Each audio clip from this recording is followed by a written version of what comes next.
Punjabi radio USA ਸੁਣ ਰਹੇ ਸਾਰੇ ਸਰੋਤਿਆਂ ਨੂੰ ਬਲਵਿੰਦਰ ਕੌਰ ਵੱਲੋਂ ਪਿਆਰ ਭਰੀ ਸਤਿ ਸ਼੍ਰੀ ਅਕਾਲ। ਸਰੋਤਿਓ, ਪ੍ਰੋਗਰਾਮ ਖਬਰ ਤੇ ਨਜ਼ਰ ਵਿੱਚ ਹੋਣਗੇ ਸਾਡੇ ਨਾਲ ਬਲਤੇਜ ਪੰਨੂ ਜੀ। ਦੱਸਣਗੇ ਭਾਰਤ ਵਿੱਚ ਪੰਜਾਬ ਦੇ ਵਿੱਚ ਕੀ ਕੁਛ ਵਾਪਰਿਆ।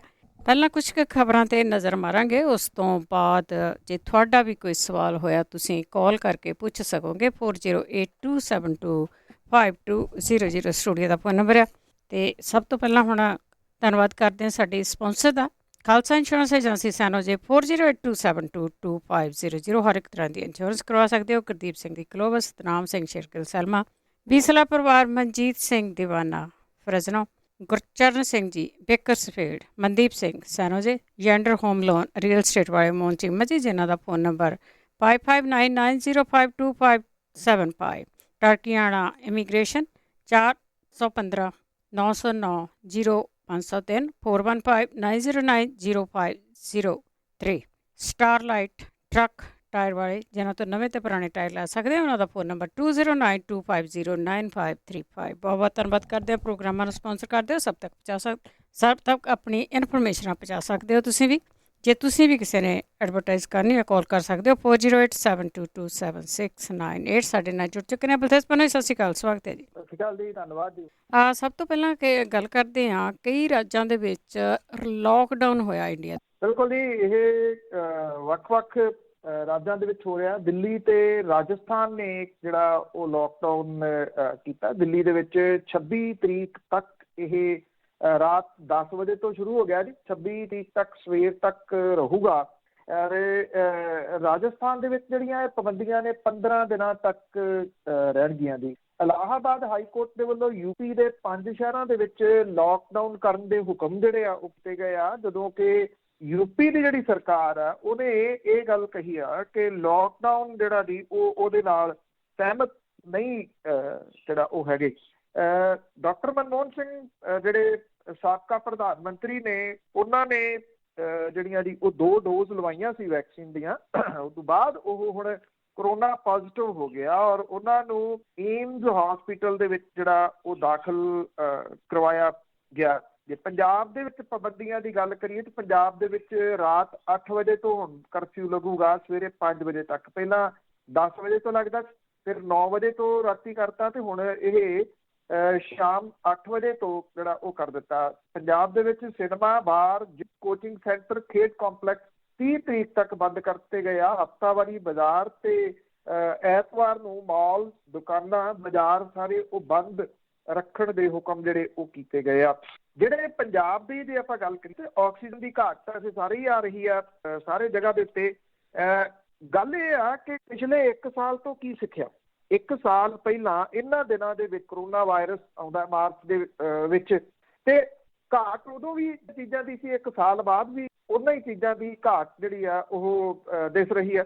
ਮੈਂ ਕੱਲ ਪਤਾ ਕਰ ਰਿਹਾ ਸੀ, ਜਿਹੜੇ ਆਕਸੀਜਨ ਦੇ ਪਲਾਂਟ ਨੇ 2 ਸੀਗੇ, ਇੱਕ ਅੰਮ੍ਰਿਤਸਰ ਦੇ ਵਿੱਚ ਤੇ ਇੱਕ ਪਟਿਆਲੇ ਦੇ ਵਿੱਚ। ਹੁਣ ਸਰਕਾਰ ਦੇ ਵੱਲੋਂ ਜਿਹੜੇ ਜਾਰੀ ਕੀਤਾ ਗਿਆ ਰਾਤ, ਕੈਪਟਨ ਅਮਰਿੰਦਰ ਸਿੰਘ ਹੋਰਾਂ ਨੇ ਉਹਨਾਂ ਨੇ ਇਹ ਗੱਲ ਕਹੀ ਆ ਕਿ 2 ਨਵੇਂ ਆਕਸੀਜਨ ਪਲਾਂਟ ਜਿਹੜੇ ਉਹਨਾਂ ਨੂੰ ਫੌਰੀ ਮਨਜ਼ੂਰੀ ਦੇਣ ਦੀ ਅਪੀਲ ਜਿਹੜੀ ਆ ਉਹ ਕੀਤੀ ਆ। ਔਰ ਇਹ ਕਿਹਾ ਕਿ ਇੱਥੇ ਜਿਹੜੀ ਆਕਸੀਜਨ ਆ ਉਹਦੀ ਵੱਡੀ ਕਮੀ ਪਾਈ ਜਾ ਰਹੀ ਆ। 2 ਜਗ੍ਹਾ ਦੇ ਉੱਤੇ ਆਕਸੀਜਨ ਦੇ ਪਲਾਂਟ ਸੀਗੇ ਜੀ ਪਹਿਲਾਂ, ਇੱਕ ਤਾਂ ਅੰਮ੍ਰਿਤਸਰ ਦੇ ਵਿੱਚ ਜਿਹੜਾ ਕਿ 1 ਸਾਲ ਤੋਂ ਬੰਦ ਪਿਆ, ਦੂਸਰਾ ਇੱਥੇ ਪਟਿਆਲੇ ਦੇ ਰਜਿੰਦਰਾ ਹਸਪੀਟਲ ਦੇ ਵਿੱਚ ਸੀਗਾ, ਇਹ ਦਸੰਬਰ ਤੋਂ ਬੰਦ ਪਿਆ। ਹੁਣ ਤੁਸੀਂ ਦੇਖੋ ਕਿ ਜੇ ਤੁਸੀਂ ਨਹੀਂ ਉਹਦਾ ਪਤਾ ਕਰਦੇ ਤੇ ਇਹ ਲੋਕ ਕਹਿਣਗੇ ਜੀ ਠੀਕ ਹੈ, ਨਵੇਂ ਆਕਸੀਜਨ ਪਲਾਂਟ ਜਿਹੜੇ ਨੇ ਉਹਨਾਂ ਨੂੰ ਮਨਜ਼ੂਰੀ ਦੇ ਜਿਹੜਾ ਉਹ ਹੁਕਮ ਦਿੱਤੇ ਗਏ ਆ ਤੇ ਤੁਰੰਤ ਉਹਦੀ NOC ਮੰਗੀ ਗਈ ਸੈਂਟਰ ਤੋਂ। ਇਹ 2 ਕਿੱਥੇ ਮੰਗੀ ਗਈ ਆ? ਅੰਮ੍ਰਿਤਸਰ ਤੇ ਪਟਿਆਲਾ।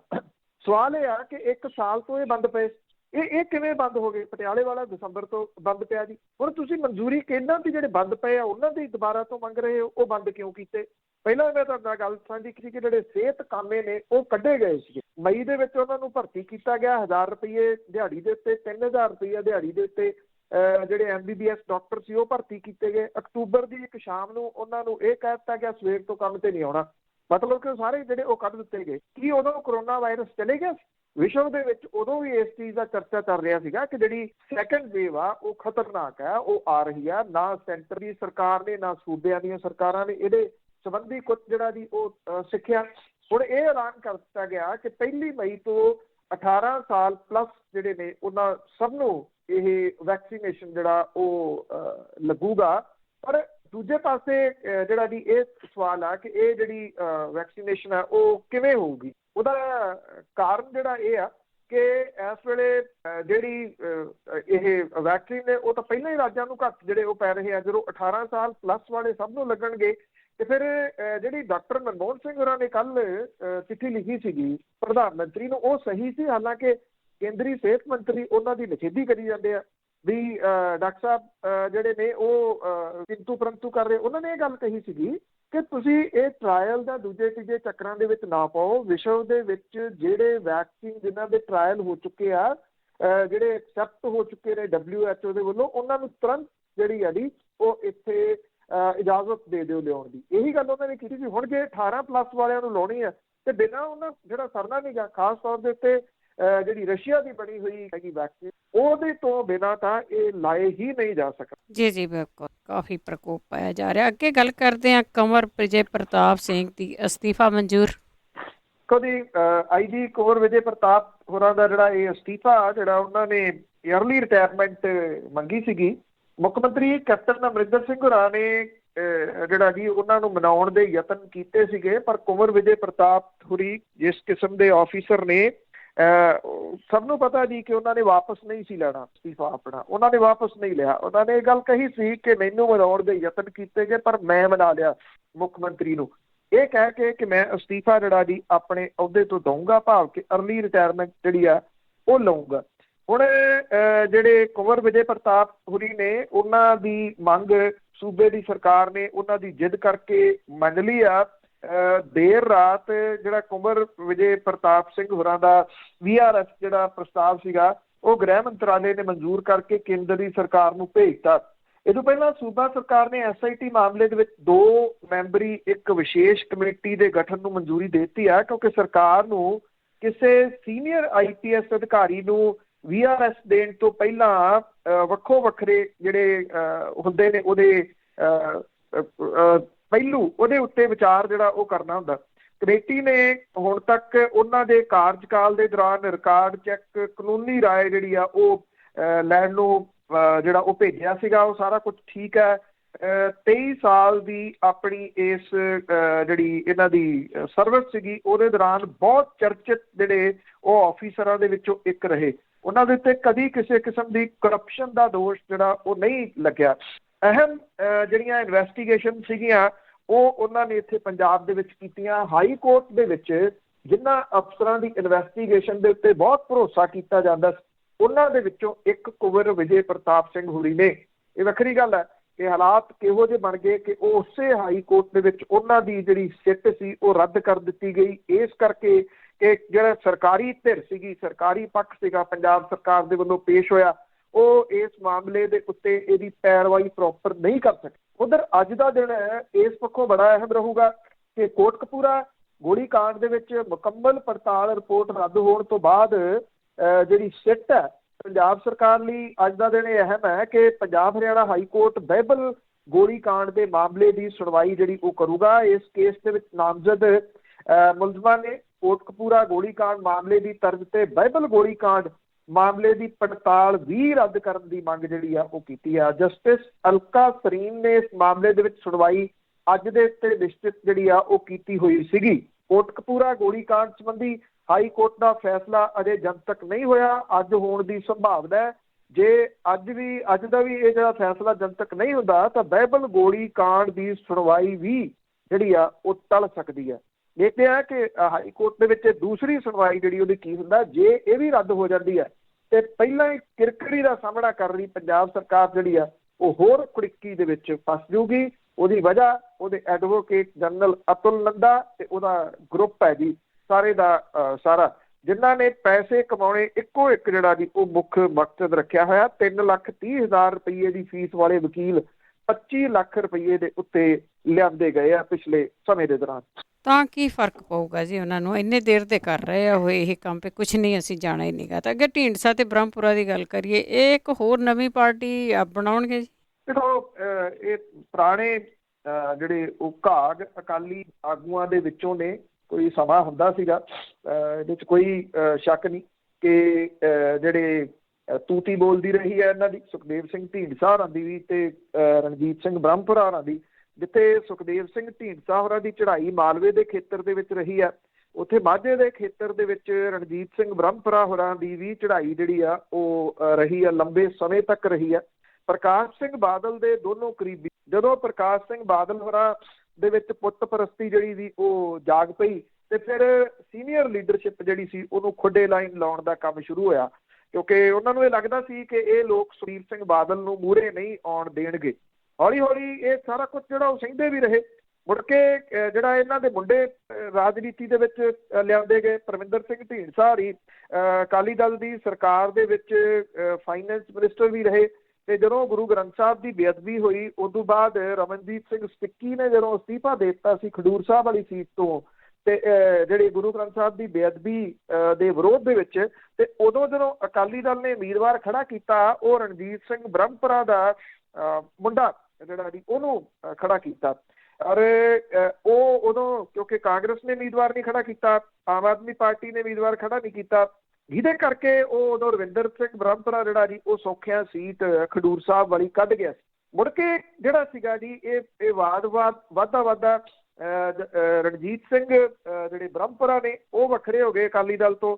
ਅਕਾਲੀ ਦਲ ਟੈਂਕਾ ਬਣਾ ਰਿਹਾ ਉਹਨਾਂ ਦੀ ਟਕਸਾਲੀ, ਤੇ ਫਿਰ ਬੇਅਦਬੀ ਵਾਲੀਆਂ ਘਟਨਾਵਾਂ ਨੂੰ ਮੁੱਖ ਰੱਖ ਕੇ ਤੇ ਸੁਖਬੀਰ ਸਿੰਘ ਬਾਦਲ ਦੇ ਵੱਲੋਂ ਜਿਸ ਤਰੀਕੇ ਦੇ ਨਾਲ ਅਕਾਲੀ ਦਲ ਨੂੰ ਚਲਾਇਆ ਜਾ ਰਿਹਾ ਉਹਨੂੰ ਮੁੱਖ ਰੱਖ ਕੇ ਸਾਹਮਣੇ ਕਰਕੇ ਜੀ ਸੁਖਦੇਵ ਸਿੰਘ ਢੀਂਡਸਾ ਹੋਰੀ ਲਾਂਭੇ ਹੋ ਗਏ ਤੇ ਹੌਲੀ ਹੌਲੀ ਉਹਨਾਂ ਨੇ ਅਕਾਲੀ ਦਲ ਡੱਡਾ ਡੈਮੋਕ੍ਰੇਟਿਕ ਜਿਹੜਾ ਉਹ ਬਣਾ ਲਿਆ। ਹੁਣ ਇਹ ਦੋਨੋਂ ਧਿਰਾਂ ਜਿਹੜੀਆਂ ਉਹ ਇਕੱਠੀਆਂ ਹੋਈਆਂ ਨੇ। ਇਹ ਨਹੀਂ ਕਿਹਾ ਜਾ ਸਕਦਾ ਕਿ ਇਹਨਾਂ ਦਾ ਬਹੁਤ ਵੱਡਾ ਆਧਾਰ ਹੈ, ਪਰ ਫਿਰ ਵੀ ਕਿਉਂਕਿ ਸੀਨੀਅਰ ਲੀਡਰ ਨੇ ਕੁਝ ਆਧਾਰ ਤਾਂ ਰੱਖਦੇ ਆ ਮਾਲਵੇ ਤੇ ਮਾਝੇ ਦੇ ਖੇਤਰਾਂ ਦੇ ਵਿੱਚ। ਹਾਂ, ਇਹ ਗੱਲ ਜ਼ਰੂਰ ਜਿਹੜੀ ਹੈਗੀ ਆ ਕਿ ਜਿਹੜੇ ਇਹਨਾਂ ਦੇ ਨਾਲ ਇੱਕ ਦੋ ਤੁਰੇ ਫਿਰਦੇ ਆ ਉਹਨਾਂ ਦਾ ਇਹ ਨਹੀਂ ਪਤਾ ਹੁੰਦਾ ਕਿ ਉਹ ਸਵੇਰੇ ਕਿਹੜੀ ਜਗ੍ਹਾ ਹੁੰਦੇ ਨੇ, ਦੁਪਹਿਰੇ ਕਿੱਥੇ ਤੇ ਸ਼ਾਮ ਨੂੰ ਉਹਨਾਂ ਨੇ ਫਿਰ ਕਿੱਥੇ ਹੋਣਾ ਹੁੰਦਾ, ਕਿਹੜੀ ਜਗ੍ਹਾ ਦੇ ਉੱਤੇ ਹੋਣਾ ਹੁੰਦਾ। ਜੇ ਤਾਂ ਇਹ ਉਹਨਾਂ ਦੇ ਉੱਤੇ ਭਰੋਸਾ ਕਰਕੇ ਜਿਹੜਾ ਜੀ ਉਹ ਚੱਲ ਰਹੇ ਆ ਫਿਰ ਤਾਂ ਇਹਦੇ ਵਿੱਚੋਂ ਕੱਢਣ ਪਾਉਣ ਨੂੰ ਬਹੁਤਾ ਕੁਝ ਹੈ ਨਹੀਂਗਾ। ਹਾਲ ਦੀ ਘੜੀ ਇਹ ਗੱਲ ਕਹਿ ਦਿੱਤੀ ਗਈ ਕਿ ਇਸ ਨਵਾਂ ਬਣਨ ਵਾਲੇ ਅਕਾਲੀ ਦਲ ਸ਼੍ਰੋਮਣੀ ਅਕਾਲੀ ਦਲ ਤਾਂ ਨਾਂ ਇਹਦਾ ਹੋਊਗਾ, ਇਹਦੇ ਨਾਲ ਅੱਗੇ ਕੀ ਲੱਗੂਗਾ ਇਹ ਅਜੇ ਕਨਫਰਮ ਨਹੀਂਗਾ। ਕੀ ਲੱਗਦਾ ਉਹ ਬਾਅਦ ਵਾਲੀ ਜਿਹੜੀ ਗੱਲ ਆ ਵੀ ਕੀ ਨਾਲ ਲਾਇਆ ਜਾਊਗਾ ਉਹ ਅਜੇ ਇਹ ਕਿਹਾ ਗਿਆ ਕਿ ਮਈ ਦੇ ਪਹਿਲੇ ਹਫ਼ਤੇ ਸਾਰੀ ਜਿਹੜੀ ਤਿਆਰੀ ਕਰਕੇ ਇਹ ਰੱਖਿਆ ਜਾਊਗਾ। ਔਰ ਸੁਖਦੇਵ ਸਿੰਘ ਢੀਂਡਸਾ ਹੋਰਾਂ ਨੇ ਇਹ ਗੱਲ ਕਹੀ ਕਿ ਵਿਧਾਨ ਸਭਾ ਜਾਂ ਪੰਜਾਬ ਦੀ ਸਿਆਸਤ ਸਾਡਾ ਪ੍ਰਮੁੱਖ ਏਜੰਡਾ ਹੈ, ਪਰ ਸਾਡਾ ਮੇਨ ਏਜੰਡਾ ਜਿਹੜਾ ਸ਼੍ਰੋਮਣੀ ਗੁਰਦੁਆਰਾ ਪ੍ਰਬੰਧਕ ਕਮੇਟੀ ਵੀ ਹੈ, ਉੱਥੇ ਜਿਹੜੀਆਂ ਉਹ ਹੋਣ ਵਾਲੀਆਂ ਚੋਣਾਂ ਵੀ ਜਿਹੜੀਆਂ ਉਹਨੂੰ ਸਾਹਮਣੇ ਰੱਖ ਕੇ ਵੀ ਇਹ ਏਕਤਾ ਜਿਹੜੀ ਆ ਉਹ ਕੀਤੀ ਗਈ ਆ। ਇਹ ਏਕਤਾ ਕਿੰਨੀ ਨਿਭਦੀ ਆ ਇਹ, ਔਰ ਦੂਸਰੀ ਗੱਲ ਕਿ ਇਹਦੇ 'ਚ ਕੋਈ ਸ਼ੱਕ ਵਾਲੀ ਗੱਲ ਨਹੀਂ ਕਿ ਅਕਾਲੀ ਦਲ ਬਾਦਲ ਦੇ ਅੰਦਰ ਉਥਲ ਪੁਥਲ ਜਿਹੜੇ ਹੋਣ ਦੇ ਪੂਰੇ ਚਾਂਸਸ ਨੇ। ਉਹਦਾ ਕਾਰਨ ਇਹ ਆ ਕਿ ਕਹਿਣ ਨੂੰ ਕੋਰ ਕਮੇਟੀ ਬਣਾਈ ਹੋਈ ਆ। ਸੁਖਬੀਰ ਸਿੰਘ ਬਾਦਲ ਹੋਰੀ ਕਿਸੇ ਕੋਰ ਕਮੇਟੀ ਜਾਂ ਦੂਜੀ ਤੀਜੀ ਚੀਜ਼ ਨੂੰ ਅਜੇ ਵੀ ਉਹਦੀ ਪਰਵਾਹ ਨਹੀਂ ਕਰ ਰਹੇ। ਜੇ ਮੰਨ ਲਓ ਕਿਸੇ ਨੇ ਵਿਧਾਨ ਸਭਾ ਦੀ ਸੀਟ ਲੜਨੀ ਆ ਤਾਂ ਉਹਦਾ ਇੱਕ ਪ੍ਰੋਸੈਸ ਹੈ, ਉਸ ਪ੍ਰੋਸੈਸ ਦੇ ਤਹਿਤ ਇੱਕ ਐਪਲੀਕੇਸ਼ਨ ਜਿਹੜੀ ਆ ਉਹ ਲਿਖ ਕੇ ਡਿਸਟ੍ਰਿਕਟ ਪ੍ਰਧਾਨ ਤੋਂ ਸਾਈਨ ਕਰਵਾ ਕੇ ਦੇਣੀ ਹੁੰਦੀ ਆ ਕੋਰ ਕਮੇਟੀ ਨੂੰ। ਕੋਰ ਕਮੇਟੀ ਟਿਕਟ ਜਿਹੜੀ ਆ ਉਹ ਡਿਸਾਈਡ ਕਰਦੀ ਆ। ਸੁਖਬੀਰ ਸਿੰਘ ਬਾਦਲ ਹੋਰਾਂ ਨੇ ਇੱਕ ਨਵਾਂ ਕੰਮ ਜਿਹੜਾ ਜੀ ਉਹ ਫੜਿਆ ਕਿ ਉਹ ਜਿੱਥੇ ਜਾਂਦੇ ਆ ਇੱਕ ਟਿਕਟ ਜਾ ਕੇ ਅਨਾਊਂਸ ਕਰੇ ਆਉਂਦੇ ਆ ਬਿਨਾਂ ਕਿਸੇ ਐਪਲੀਕੇਸ਼ਨ ਤੋਂ, ਬਿਨਾਂ ਕਿਸੇ ਕੋਰ ਕਮੇਟੀ ਤੋਂ। ਇਹਨੂੰ ਲੈ ਕੇ ਘੁਸਰ ਜਿਹੜੀ ਆ ਉਹ ਅਕਾਲੀ ਦਲ ਬਾਦਲ ਦੇ ਵਿੱਚ ਵਾਹਵਾ ਹੋਈ ਜਾਂਦੀ ਆ। ਹੁਣ ਤਾਂ ਟਿਕਟ ਛੱਡੋ, ਹੁਣ ਤਾਂ ਮੰਤਰਾਲੇ ਵੀ ਉਹ ਵੰਡਣ ਲੱਗ ਗਏ ਸਟੇਜ ਦੇ ਉੱਤੋਂ ਹੀ ਕਿ ਕੌਣ ਮੰਤਰੀ ਬਣਾਇਆ ਜਾਊਗਾ, ਕੌਣ ਨਹੀਂ ਜਿਹੜਾ ਉਹ ਬਣਾਇਆ ਜਾਊਗਾ। ਇਹਨੂੰ ਲੈ ਕੇ ਜੇ ਇਹ ਯੂਨਾਈਟ ਹੋ ਕੇ ਆਉਂਦੇ ਦਿਨਾਂ ਦੇ ਦੌਰਾਨ ਜਿਹੜਾ ਜੀ ਉਹ ਚੱਲ ਸਕਦੇ ਆ ਤੇ ਉਧਰੋਂ ਕੋਰ ਕਮੇਟੀ ਵਾਲੀ ਸਾਈਡ ਤੋਂ ਵੀ ਹਿਲਜੁਲ ਜਿਹੜੀ ਆ ਉਹ ਇਸ ਪਾਸੇ ਨੂੰ ਹੋ ਸਕਦੀ ਆ। ਬਾਕੀ ਜਿਹੜਾ ਜੀ ਇੱਕ ਗੱਲ ਜ਼ਰੂਰ ਹੈ ਕਿ ਅਕਾਲੀ ਦਲ ਜਿਹੜਾ ਇੱਕ ਖੇਤਰੀ ਪਾਰਟੀ ਸੀ ਔਰ ਪੰਜਾਬ ਦੀਆਂ ਹੱਕੀ ਮੰਗਾਂ ਦੇ ਵਾਸਤੇ ਲੜਨ ਵਾਲੇ ਧੜਿਆਂ ਦੇ ਵਿੱਚੋਂ ਇੱਕ ਸੀਗਾ। ਕਿਉਂਕਿ ਜੇ ਤੁਸੀਂ ਇਤਿਹਾਸ ਪੜ੍ਹਦੇ ਹੋ, ਅਕਾਲੀ ਮੋਰਚਿਆਂ ਦਾ ਇਤਿਹਾਸ ਪੜ੍ਹਦੇ ਹੋ, ਇਹ ਬੜਾ ਮਾਣਮੱਤਾ ਇਤਿਹਾਸ ਹੈ, ਪਰ ਹੌਲੀ ਹੌਲੀ ਇੱਕ ਪਰਿਵਾਰ ਦੇ ਆਲੇ ਦੁਆਲੇ ਸੀਮਿਤ ਹੋ ਕੇ ਜਿਹੜਾ ਉਹ ਰਹਿ ਗਿਆ, ਜਿਹਨੇ ਅਸਲ ਦੇ ਵਿੱਚ ਇਹ ਨਾਂ ਹੀ ਪੂਰਾ ਜਿਹੜਾ ਉਹ ਬਦਨਾਮ ਕਰਕੇ ਰੱਖ ਦਿੱਤਾ ਜੀ। ਸੋ ਉਸ ਜਗ੍ਹਾ ਦੇ ਉੱਤੇ ਮੁੜ ਕੇ ਜਿਹੜਾ ਜੀ ਉਹ ਲਿਆਉਣਾ ਇੱਕ ਬੜਾ ਵੱਡਾ ਚੈਲੰਜ ਹੈ।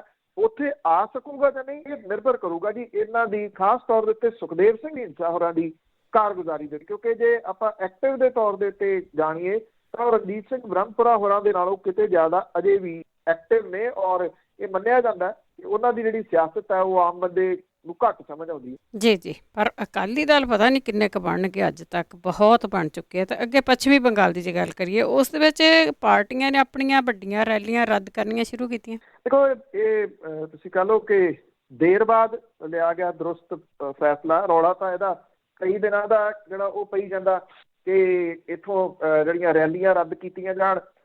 ਜਿਹੜੇ ਕੇਂਦਰ ਵਾਲੇ ਆ ਪ੍ਰਧਾਨ ਮੰਤਰੀ, ਉਹ ਇੱਥੇ ਇੱਕ ਮੀਟਿੰਗ ਲਾਉਂਦੇ ਆ ਦਿੱਲੀ ਦੇ ਵਿੱਚ, ਮੁੱਖ ਮੰਤਰੀਆਂ ਨਾਲ ਲਾ ਲੈਂਦੇ ਆ।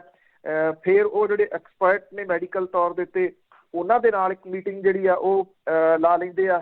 ਤੇ ਉਹਦੇ ਵਿੱਚ ਉਹ ਇਹ ਗੱਲ ਕਹਿੰਦੇ ਆ ਕਿ ਜਿਹੜਾ ਕਰੋਨਾ ਵਾਇਰਸ ਬਹੁਤ ਆ ਗਿਆ ਤੇ ਇਹਦੇ ਵਾਸਤੇ ਧਿਆਨ ਰੱਖਣ ਦੀ ਜਿਹੜੀ ਉਹ ਬਹੁਤ ਗੰਭੀਰ ਜ਼ਰੂਰਤ ਹੈ। ਫੋਟੋਆਂ ਜਾਰੀ ਹੁੰਦੀਆਂ ਨੇ, ਉੱਥੇ ਸੋਸ਼ਲ ਡਿਸਟੈਂਸ ਜਿਹੜੀ ਰੱਖ ਕੇ ਮੀਟਿੰਗ ਕੀਤੀ ਜਾ ਰਹੀ ਹੈ। ਚਲੋ ਕੁਛ ਤਾਂ ਵੀਡੀਓ ਦੇ ਉੱਤੇ ਆ, ਕੁਛ ਜਿਹੜੀ ਆਮੋ ਸਾਹਮਣੇ ਬੈਠ ਕੇ ਆ। ਇੱਥੇ ਇਹ ਫੋਟੋ ਜਾਰੀ ਜਿਹੜੀ ਉਹ ਕੀਤੀ ਜਾਂਦੀ ਹੈ। ਜਦੋਂ ਉਹੋ ਹੀ ਪੱਛਮੀ ਬੰਗਾਲ ਦੇ ਵਿੱਚ ਜਾਂਦੇ ਆ, ਉੱਥੇ ਨਾ ਕੋਈ ਸੋਸ਼ਲ ਡਿਸਟੈਂਸ, ਨਾ ਕੋਈ ਮਾਸਕ। ਇਹ ਕਿਹਾ ਜਾਂਦਾ ਕਿ ਜੀ ਦੇਖੋ, ਜਿੱਥੋਂ ਤੱਕ ਮੈਨੂੰ ਦਿਸ ਰਿਹਾ ਲੋਕ ਹੀ ਲੋਕ ਨਜ਼ਰ ਆਉਂਦੇ ਆ, ਤੇ ਤੁਸੀਂ ਤਾਂ ਰਿਕਾਰਡ ਤੋੜਤੇ ਅੱਜ ਜਿਹੜੇ ਉਹ ਇਕੱਠ ਵਾਲੇ। ਉੱਥੇ ਵੱਡੇ ਇਕੱਠ ਜਿਹੜੇ ਉਹ ਹੋਣੇ ਸ਼ੁਰੂ ਹੋ ਜਾਂਦੇ ਆ। ਇਹਨੂੰ ਲੈ ਕੇ ਬਹੁਤ ਕਿਰਕਰੀ ਜਿਹੜੀ ਆ ਜੀ ਉਹ ਹੋ ਰਹੀ ਆ ਸਿਆਸੀ ਪਾਰਟੀਆਂ ਵੀ। ਲੋਕਾਂ ਨੂੰ ਤੁਸੀਂ ਅੰਦਰ ਵਾੜ ਰਹੇ ਹੋ, ਲੋਕਾਂ ਦੇ ਤੇ ਤੁਸੀਂ ਲੋਕਡਾਊਨ ਲਾ ਰਹੇ ਹੋ, ਆਪ ਤੁਸੀਂ ਰੈਲੀਆਂ ਜਿਹੜੀਆਂ ਰੈਲੀਆਂ ਤੇ ਰੈਲੀਆਂ ਕੱਢੀ ਜਾਂਦੇ ਹੋ। ਹੁਣ ਜਿਹੜਾ ਰਾਹੁਲ ਗਾਂਧੀ ਨੇ ਤਾਂ ਪਿਛਲੇ ਦਿਨ ਇਹ ਐਲਾਨ ਕਰਤਾ ਸੀ ਕਿ ਉਹ ਕੋਈ ਕਾਂਗਰਸ ਦੀ ਰੈਲੀ ਪੱਛਮੀ ਬੰਗਾਲ ਦੇ ਵਿੱਚ ਨਹੀਂ ਕਰਨਗੇ। ਹਾਲਾਂਕਿ ਕੁਝ ਲੋਕਾਂ ਨੇ ਉਹਨੂੰ ਇਸ ਤਰ੍ਹਾਂ ਵੀ ਲਿਆ ਵੀ ਕਾਂਗਰਸ ਦੀ ਕੋਈ ਹੈ ਨਹੀਂ ਬਹੁਤੀ ਉੱਥੇ ਗੱਲਬਾਤ, ਇਸ ਕਰਕੇ ਉਹਨਾਂ ਨੇ ਰੈਲੀਆਂ ਰੱਦ ਕਰਤੀਆਂ। ਕੁਝ ਵੀ ਹੋਵੇ, ਉਹ ਫੈਸਲਾ ਦਰੁਸਤ ਸੀਗਾ। ਬਾਕੀ ਜਿਹੜੀਆਂ ਪਾਰਟੀਆਂ ਉਹਨੂੰ ਸੋਚਣਾ ਪੈ ਗਿਆ। ਪੱਛਮੀ ਬੰਗਾਲ ਦੇ ਵਿੱਚ ਜਿਹੜੀ ਉੱਥੋਂ ਦੇ ਮੁੱਖ ਮੰਤਰੀ ਹੈ, ਤ੍ਰਿਣਮੂਲ ਕਾਂਗਰਸ ਦੀ ਹੈੱਡ ਮਮਤਾ ਬੈਨਰਜੀ ਨੇ ਇਹ ਗੱਲ ਬਿਆਨ ਜਾਰੀ ਕਰਕੇ ਇਹ ਕਿਹਾ ਕਿ ਬੰਗਾਲ ਦੇ ਜਿਹੜੇ ਫੇਜ਼ ਰਹਿੰਦੇ ਆ 3, ਉਹਦੇ ਵਿੱਚ ਹੁਣ ਕੋਈ ਵੱਡੀ ਰੈਲੀ ਨਹੀਂ ਕੀਤੀ ਜਾਊਗੀ। ਔਰ ਇਹ ਕਿਹਾ ਗਿਆ ਕਿ ਛੋਟੀਆਂ ਰੈਲੀਆਂ ਨੂੰ ਸੰਬੋਧਨ ਜਿਹੜਾ ਉਹ ਕੀਤਾ ਜਾਊਗਾ, ਨਾ ਵੱਡਾ ਕੋਈ ਇਕੱਠ ਨਹੀਂ ਕੀਤਾ ਜਾਊਗਾ। ਇਹਦੇ ਤਹਿਤ ਭਾਰਤੀ ਜਨਤਾ ਪਾਰਟੀ ਵੀ ਫਸ ਗਈ, ਉਹਨੂੰ ਵੀ ਐਲਾਨ ਜਿਹੜਾ ਉਹ ਕਰਨਾ ਪਿਆ। ਹੁਣ ਇਹ ਕਿਹਾ ਗਿਆ ਕਿ ਪ੍ਰਧਾਨ ਮੰਤਰੀ ਨਰਿੰਦਰ ਮੋਦੀ ਹੋਰਾਂ ਦੇ ਵੱਲੋਂ ਜਿਹੜੀਆਂ ਰੈਲੀਆਂ ਕੀਤੀਆਂ ਜਾਣੀਆਂ, ਉਹਦੇ ਵਿੱਚ 500 ਤੋਂ ਵੱਧ ਜਿਹੜੇ ਲੋਕ ਆ ਉਹ ਸ਼ਾਮਲ ਨਹੀਂ ਹੋਣਗੇ। ਭਾਜਪਾ ਨੇ ਹੁਣ ਇਹ ਵੀ ਕਹਿ ਦਿੱਤਾ ਕਿ ਅਸੀਂ 6 ਕਰੋੜ ਉੱਥੇ ਮਾਸਕ ਵੰਡਾਂਗੇ ਤੇ ਸੈਨੀਟਾਈਜ਼ਰ ਜਿਹੜਾ ਉਹ ਵੰਡਾਂਗੇ। ਹੁਣ ਜਦੋਂ ਅਖੀਰਲੇ ਫੇਜ਼ ਵੱਲ ਨੂੰ ਆ ਗਿਆ, ਸੈਨੀਟਾਈਜ਼ਰ ਤੇ ਮਾਸਕ ਚਿੱਤੇ ਆ ਗਏ ਜੀ। ਜਦੋਂ 50-50 ਹਜ਼ਾਰ 60-60 ਹਜ਼ਾਰ ਬੰਦਾ ਜਿਹੜਾ ਇਕੱਠਾ ਕੀਤਾ ਜਾ ਰਿਹਾ ਸੀ, ਉਦੋਂ ਨਾ ਸੈਨੀਟਾਈਜ਼ਰ ਦਾ ਚੇਤਾ ਸੀਗਾ, ਨਾ ਉਦੋਂ ਮਾਸਕ ਦਾ ਜਿਹੜਾ ਉਹ ਚੇਤਾ ਸੀਗਾ। 3 ਰਾਊਂਡ ਜਿਹੜੇ ਜੀ ਉਹ ਬਾਕੀ। ਜਿਹੜੀ ਮਮਤਾ ਬੈਨਰਜੀ ਆ, ਹਾਲਾਂਕਿ ਉਹਨੇ ਇੱਕ ਵਾਰੀ ਫਿਰ ਅਪੀਲ ਕੀਤੀ ਆ ਚੋਣ ਕਮਿਸ਼ਨ ਨੂੰ ਕਿ ਜਿਹੜੇ 3 ਫੇਜ਼ ਰਹਿੰਦੇ ਆ, ਇਹਨਾਂ ਤਿੰਨਾਂ ਨੂੰ ਇੱਕੋ ਵਾਰੀ ਦੇ ਵਿੱਚ ਕਰਵਾ ਲਓ ਤਾਂ ਕਿ ਕਰੋਨਾ ਤੋਂ ਜਿਹੜਾ ਉਹ ਬਚਿਆ ਜਾ ਸਕੇ। ਪਰ ਅਜੇ ਵੀ ਜਿਹੜਾ ਚੋਣ ਕਮਿਸ਼ਨ ਹੈ, ਉਹਨੇ ਇਸ ਮਾਮਲੇ ਦੇ ਉੱਤੇ ਕੋਈ ਕਰਨ ਜਿਹੜਾ ਜੀ ਉਹ ਨਹੀਂ ਧਰਿਆ। 3 ਜਿਹੜੇ ਫੇਜ਼ ਆ ਉਹ ਅਜੇ ਰਹਿੰਦੇ ਆ। ਔਰ ਇਹ 3 ਫੇਜ਼ ਦੇ ਵਿੱਚ 22 ਅਪ੍ਰੈਲ ਨੂੰ ਇੱਕ ਫੇਜ਼ ਹੈ, ਪਰਸੋਂ ਨੂੰ 43 ਸੀਟਾਂ ਦੇ ਉੱਤੇ, 26 ਨੂੰ ਆ 36 ਸੀਟਾਂ ਦੇ ਉੱਤੇ, ਤੇ 29 ਨੂੰ ਆ 8ਵੇਂ ਜਿਹੜਾ 29 ਤਰੀਕ ਨੂੰ ਜਿਹੜਾ 8ਵਾਂ ਹੈ ਜੀ, ਉਹਦੇ 'ਚ 35 ਸੀਟਾਂ ਦੇ ਉੱਤੇ ਵੋਟਿੰਗ ਜਿਹੜੀ ਉਹ ਹੋਣੀ ਹੈ। ਤੇ 2 ਮਈ ਨੂੰ ਇਹ ਕਾਊਂਟਿੰਗ ਹੋਊਗੀ। ਇਹ ਪਹਿਲੀ ਵਾਰੀ ਆ ਜਦੋਂ ਪੱਛਮੀ ਬੰਗਾਲ ਦੇ ਵਿੱਚ ਇੰਨਾ ਲੰਮਾ ਚੌੜਾ ਜਿਹੜਾ ਇਹ ਚੋਣ ਪ੍ਰਕਿਰਿਆ ਰੱਖੀ ਗਈ ਆ। ਉਹ ਇਸ ਕਰਕੇ ਰੱਖੀ ਗਈ ਆ ਕਿ ਭਾਰਤੀ ਜਨਤਾ ਪਾਰਟੀ ਦੇ ਜਿਹੜੇ ਆਗੂ ਨੇ ਵੱਧ ਤੋਂ ਵੱਧ ਰੈਲੀਆਂ ਜਿਹੜੀਆਂ ਉਹ ਕਰ ਸਕਣ, ਜਿਹਦੇ ਕਰਕੇ ਇਹਨੂੰ 8 ਫੇਜ਼ ਦੇ ਵਿੱਚ ਕਰਵਾਇਆ ਗਿਆ। ਨਹੀਂ ਤਾਂ ਹੁਣ ਤੱਕ ਪੱਛਮੀ ਬੰਗਾਲ ਦੇ ਵਿੱਚ ਵੱਧ ਤੋਂ ਵੱਧ 3 ਫੇਜ਼ ਦੇ ਵਿੱਚ ਜਿਹੜੀ ਆ ਉਹ ਵੋਟਿੰਗ ਹੁੰਦੀ ਰਹੀ ਹੈ। ਆਪਣਾ ਹੀ ਤੱਕਦੇ ਆ ਨਾ। ਅੱਗੇ ਗੱਲ ਕਰਦੇ ਆ ਰੇਲਵੇ ਸਟੇਸ਼ਨਾਂ ਤੇ ਬੱਸ ਸਟੇਸ਼ਨਾਂ ਤੇ ਪ੍ਰਵਾਸੀ ਮਜ਼ਦੂਰਾਂ ਦਾ ਤੇ ਹੜ੍ਹ ਹੀ ਆ ਗਿਆ। ਬਿਲਕੁਲ ਜੀ, ਐਕਚੁਅਲੀ ਉਹੋ ਹੀ ਹਾਲਾਤ ਜਿਹੜੇ ਇਹਨਾਂ ਦੀ ਉਹ ਬਣ ਗਏ ਹੋਏ ਨੇ। ਇਉਂ ਲੱਗਦਾ ਸਾਰਾ ਕੁਝ ਦੇਖਦੇ ਹੋ ਕਿ ਕੋਈ ਫਿਲਮ ਚੱਲ ਰਹੀ ਆ ਜਿਹੜੀ ਤੁਸੀਂ ਪਿਛਲੇ ਸਾਲ ਵੀ ਦੇਖੀ ਤੇ ਉਹਨੂੰ ਤੁਸੀਂ ਰਿਵਾਈਂਡ ਕਰਕੇ ਜਿਹੜਾ ਦੀ ਉਹ ਲਾ ਲਿਆ ਹੋਵੇ। ਚਾਹੇ ਉਹ ਹਸਪੀਟਲਾਂ ਦਾ ਮੰਜ਼ਰ ਹੈ ਜਿੱਥੇ ਆਕਸੀਜਨ ਦੀ ਕਮੀ ਆ ਰਹੀ ਹੈ, ਚਾਹੇ ਉਹ ਭੂਕਦੀਆਂ ਫਿਰਦੀਆਂ ਐਂਬੂਲੈਂਸਾਂ ਨੇ, ਚਾਹੇ ਉਹ ਜਿਹੜਾ ਜੀ ਉਹ ਦਰਜਨਾਂ ਦੀ ਗਿਣਤੀ ਦੇ ਵਿੱਚ ਇੱਕ ਸ਼ਮਸ਼ਾਨ ਘਾਟ ਦੇ ਵਿੱਚ ਬਲ ਰਹੇ ਸਿਵੇ ਨੇ। ਹਾਂ, ਪਿਛਲੇ ਸਾਲ ਦੇ ਨਾਲੋਂ ਇੱਕ ਚੀਜ਼ ਸ਼ਮਸ਼ਾਨ ਘਾਟ ਦੇ ਵਿੱਚ ਜਿਹੜੀ ਉਹ ਵੱਖਰੀ ਵੇਖਣ ਨੂੰ ਮਿਲ ਰਹੀ ਹੈ ਕਿ ਪਹਿਲੀ ਵਾਰੀ ਆ ਕਿ ਟੋਕਨ ਮਿਲ ਰਿਹਾ। ਟੋਕਨ ਕਿਸ ਚੀਜ਼ ਦਾ ਮਿਲ ਰਿਹਾ? ਅੰਤਮ ਸੰਸਕਾਰ ਕਰਨ ਦਾ, ਕਿ ਟੋਕਨ ਦੇ ਹਿਸਾਬ ਦੇ ਨਾਲ ਜਿਹੜਾ ਜਾ ਰਿਹਾ। ਔਰ ਜਿਹੜੀ ਡੈਡ ਬੋਡੀਜ਼ ਉਹਨਾਂ ਦੇ ਵਿੱਚੋਂ ਸਮੈਲ ਜਿਹੜੀ ਉਹ ਆਉਣ ਲੱਗ ਗਈ ਆ ਕੁਝ ਥਾਵਾਂ ਦੇ ਉੱਤੇ। ਇਹੋ ਜਿਹੇ ਹਾਲਾਤ ਜਿਹੜੇ ਉਹ ਬਣ ਗਏ ਹੋਏ ਨੇ। ਜਦੋਂ ਇੱਕ ਪਾਸੇ ਜਿਹੜਾ ਦੀ ਸੋਸ਼ਲ ਡਿਸਟੈਂਸ ਜਾਂ ਭੀੜਾਂ ਇਕੱਠੀਆਂ ਨਾ ਹੋਣ, ਉਹਦੇ ਕਰਕੇ ਲੋਕਡਾਊਨ ਜਿਹੜੇ ਆ ਉਹ ਲਾਏ ਜਾ ਰਹੇ ਆ। ਦੂਜੇ ਪਾਸੇ ਤੁਸੀਂ ਬੱਸ ਸਟੈਂਡ ਤੇ ਰੇਲਵੇ ਸਟੇਸ਼ਨਾਂ ਦੇ ਉੱਤੇ ਦੇਖੋ ਤੇ ਜਿੰਨੀਆਂ ਭੀੜਾਂ ਉੱਥੇ ਜਿਹੜੀਆਂ ਉਹ ਇਕੱਠੀਆਂ ਹੋ ਗਈਆਂ ਹੋਈਆਂ ਨੇ, ਉਹਨੂੰ ਕਿਵੇਂ ਜਿਹੜਾ ਜੀ ਉਹ ਕੰਟਰੋਲ ਕੀਤਾ ਜਾਊਗਾ, ਇਹ ਆਪਣੇ ਆਪ ਦੇ ਵਿੱਚ ਵੱਡੇ ਸਵਾਲ ਜਿਹੜੇ ਜੀ ਉਹ ਪੈਦਾ ਹੋ ਗਏ। ਦਿੱਲੀ, ਗਾਜ਼ੀਆਬਾਦ ਤੇ ਨੋਇਡਾ ਦੇ ਵਿੱਚ ਨੌਕਰੀ ਕਰਨ ਆਏ ਲੋਕਾਂ ਨੇ ਘਰ ਵਾਪਸੀ ਜਿਹੜੀ ਵੱਡੇ ਪੱਧਰ ਦੇ ਉੱਤੇ ਸ਼ੁਰੂ ਕੀਤੀ ਆ। ਕੌਸ਼ੰਬੀ ਬੱਸ ਅੱਡੇ ਦੇ ਉੱਤੇ ਜਾਣ ਵਾਲਾ ਹਰ ਪ੍ਰਵਾਸੀ ਮਜ਼ਦੂਰ ਜਿਹੜਾ ਜੀ ਉਹ ਆਪਣਾ ਸਮਾਨ ਲੈ ਕੇ ਬੱਸ ਦੀ ਭਾਲ ਦੇ ਵਿੱਚ ਜਿਹੜਾ ਜੀ ਉਹ ਫਿਰ ਰਿਹਾ। ਸੀਟ ਨਹੀਂ ਮਿਲਦੀ ਤਾਂ ਛੱਤਾਂ ਤੇ ਬਹਿ ਕੇ ਲੋਕਾਂ ਨੇ ਸਫ਼ਰ ਕਰਨਾ ਜਿਹੜਾ ਉਹ ਸ਼ੁਰੂ ਕਰ ਦਿੱਤਾ। ਇੱਕ ਮਹੀਨਾ ਪਹਿਲਾਂ ਇਹ ਲੱਗ ਰਿਹਾ ਸੀਗਾ ਦੇਸ਼ ਦੇ ਵਿੱਚ ਕਰੋਨਾ ਨੇ ਜਿਹੜਾ ਜੀ ਉਹ ਕਰੋਨਾ ਤੇ ਕਾਬੂ ਪਾ ਲਿਆ ਗਿਆ। ਦੂਜੀ ਲਹਿਰ ਦੇ ਵਿੱਚ ਵੱਡੇ ਮਾਮਲਿਆਂ ਦੇ ਨਾਲ ਅਚਾਨਕ ਹਾਲਾਤ ਜਿਹੜੇ ਜੀ ਉਹ ਵਿਗੜ ਗਏ ਤੇ ਲੋਕਾਂ ਦੇ ਮਨਾਂ ਦੇ ਅੰਦਰ ਫੇਰ ਤੋਂ ਡਰ ਜਿਹੜਾ ਉਹ ਪੈਣਾ ਸ਼ੁਰੂ ਹੋ ਗਿਆ। ਕਰੋਨਾ ਦੇ ਕਰਕੇ ਦਿੱਲੀ ਦੇ ਵਿੱਚ ਵਿਗੜ ਰਹੇ ਹਾਲਾਤਾਂ ਤੋਂ ਬਾਅਦ ਜਦੋਂ ਕੱਲ ਜਿਹੜਾ ਜੀ ਮੁੱਖ ਮੰਤਰੀ ਹੋਰਾਂ ਨੇ 1 ਹਫ਼ਤੇ ਦੇ ਵਾਸਤੇ ਲੋਕਡਾਊਨ ਦਾ ਐਲਾਨ ਕੀਤਾ ਤਾਂ ਉਸ ਤੋਂ ਬਾਅਦ ਤੁਸੀਂ ਇਹ ਕਹਿ ਲਓ ਕਿ ਵੱਡੀ ਹਲਚਲ ਵੇਖਣ ਨੂੰ ਮਿਲੀ। ਪ੍ਰਵਾਸੀ ਜਿਹੜੇ ਸੀਗੇ ਉਹਨਾਂ ਨੇ ਆਪਣਾ ਸਮਾਨ ਸਮੇਟ ਕੇ ਬੱਸ ਅੱਡਿਆਂ ਦੇ ਉੱਤੇ ਤੇ ਰੇਲਵੇ ਸਟੇਸ਼ਨਾਂ ਦੇ ਉੱਤੇ ਜਾ ਕੇ ਡੇਰੇ ਉਹ ਲਾ ਲਏ। ਬੱਸਾਂ ਦੇ ਉੱਤੇ ਚੜ੍ਹਨ ਦੇ ਵਾਸਤੇ ਜਿਹੜੀਆਂ ਵਿੰਡੋਜ਼ ਨੇ ਉਹਨਾਂ ਦੇ ਰਾਹੀਂ ਅੰਦਰ ਵੜਿਆ ਜਾ ਰਿਹਾ ਔਰ ਕਿਸੇ ਜਗ੍ਹਾ ਤੇ ਕੋਈ ਸੋਸ਼ਲ ਡਿਸਟੈਂਸ ਜਿਹੜਾ ਉਹ ਨਹੀਂ ਹੈਗਾ। ਕਿਸੇ ਨਾ ਕਿਸੇ ਰੂਪ ਦੇ ਵਿੱਚ ਇਹ ਆਪਣੇ ਸੂਬਿਆਂ ਤੱਕ ਭੱਜ ਕੇ ਪਹੁੰਚ ਜਾਣਾ ਜਿਹੜਾ ਉਹ ਚਾਹੁੰਦੇ ਆ। ਹਾਲਾਂਕਿ ਮੁੱਖ ਮੰਤਰੀ ਹੋਰਾਂ ਨੇ ਇੱਕ ਅਪੀਲ ਕੀਤੀ ਸੀਗੀ ਕਿ ਕਿਤੇ ਨਾ ਜਾਣਾ, ਅਸੀਂ ਜਿਹੜਾ ਜੀ 6 ਦਿਨ ਦਾ ਲੋਕਡਾਊਨ ਲਾਇਆ, ਉਮੀਦ ਹੈ ਕਿ ਇਹਨੂੰ ਨਹੀਂ ਵਧਾਉਣਾ ਪਊਗਾ। ਪਰ ਲੋਕਾਂ ਨੂੰ ਇਹ ਲੱਗਦਾ ਕਿ ਕਹਿਣ ਦੀਆਂ ਗੱਲਾਂ ਨੇ ਇਹ ਲੋਕਡਾਊਨ ਅੱਗੇ ਵੀ ਜਿਹੜਾ ਉਹ ਵਧਾਇਆ ਜਾ ਸਕਦਾ ਹੈ। ਹਾਲਾਤ ਉਹੋ ਜਿਹੇ ਬਣ ਗਏ ਜਿਹੋ ਜਿਹੇ 1 ਸਾਲ ਪਹਿਲਾਂ ਜਿਹੜੇ ਉਹ ਵੇਖੇ ਸੀਗੇ। ਉਦੋਂ ਇਹ ਸੀਗਾ, ਉਦੋਂ ਬੱਸ ਤੇ ਟ੍ਰੇਨ ਸਾਰੀਆਂ ਬੰਦ ਕਰ ਦਿੱਤੀਆਂ ਗਈਆਂ ਸੀ, ਲੋਕ ਪੈਦਲ ਤੁਰ ਪਏ ਸੀਗੇ। ਹੁਣ ਇਹ ਆ ਕਿ ਬੱਸਾਂ ਦੇ ਵਿੱਚ ਬੱਸ ਅੱਡਿਆਂ ਦੇ ਉੱਤੇ ਉਦੋਂ ਕਿਉਂਕਿ ਇੰਨਾ ਜ਼ਿਆਦਾ ਉਹਦਾ ਨੁਕਸਾਨ ਨਹੀਂ ਸੀ ਹੋਇਆ ਕਿ ਲੋਕ ਤੁਰੇ ਜਾ ਰਹੇ ਸੀ, ਉਹ ਟੋਲੇ ਬਹੁਤ ਜ਼ਿਆਦਾ ਇਕੱਠ ਨਹੀਂ ਸੀਗਾ, ਟੋਲਿਆਂ ਦੇ ਰੂਪ ਦੇ ਵਿੱਚ ਸੀਗੇ।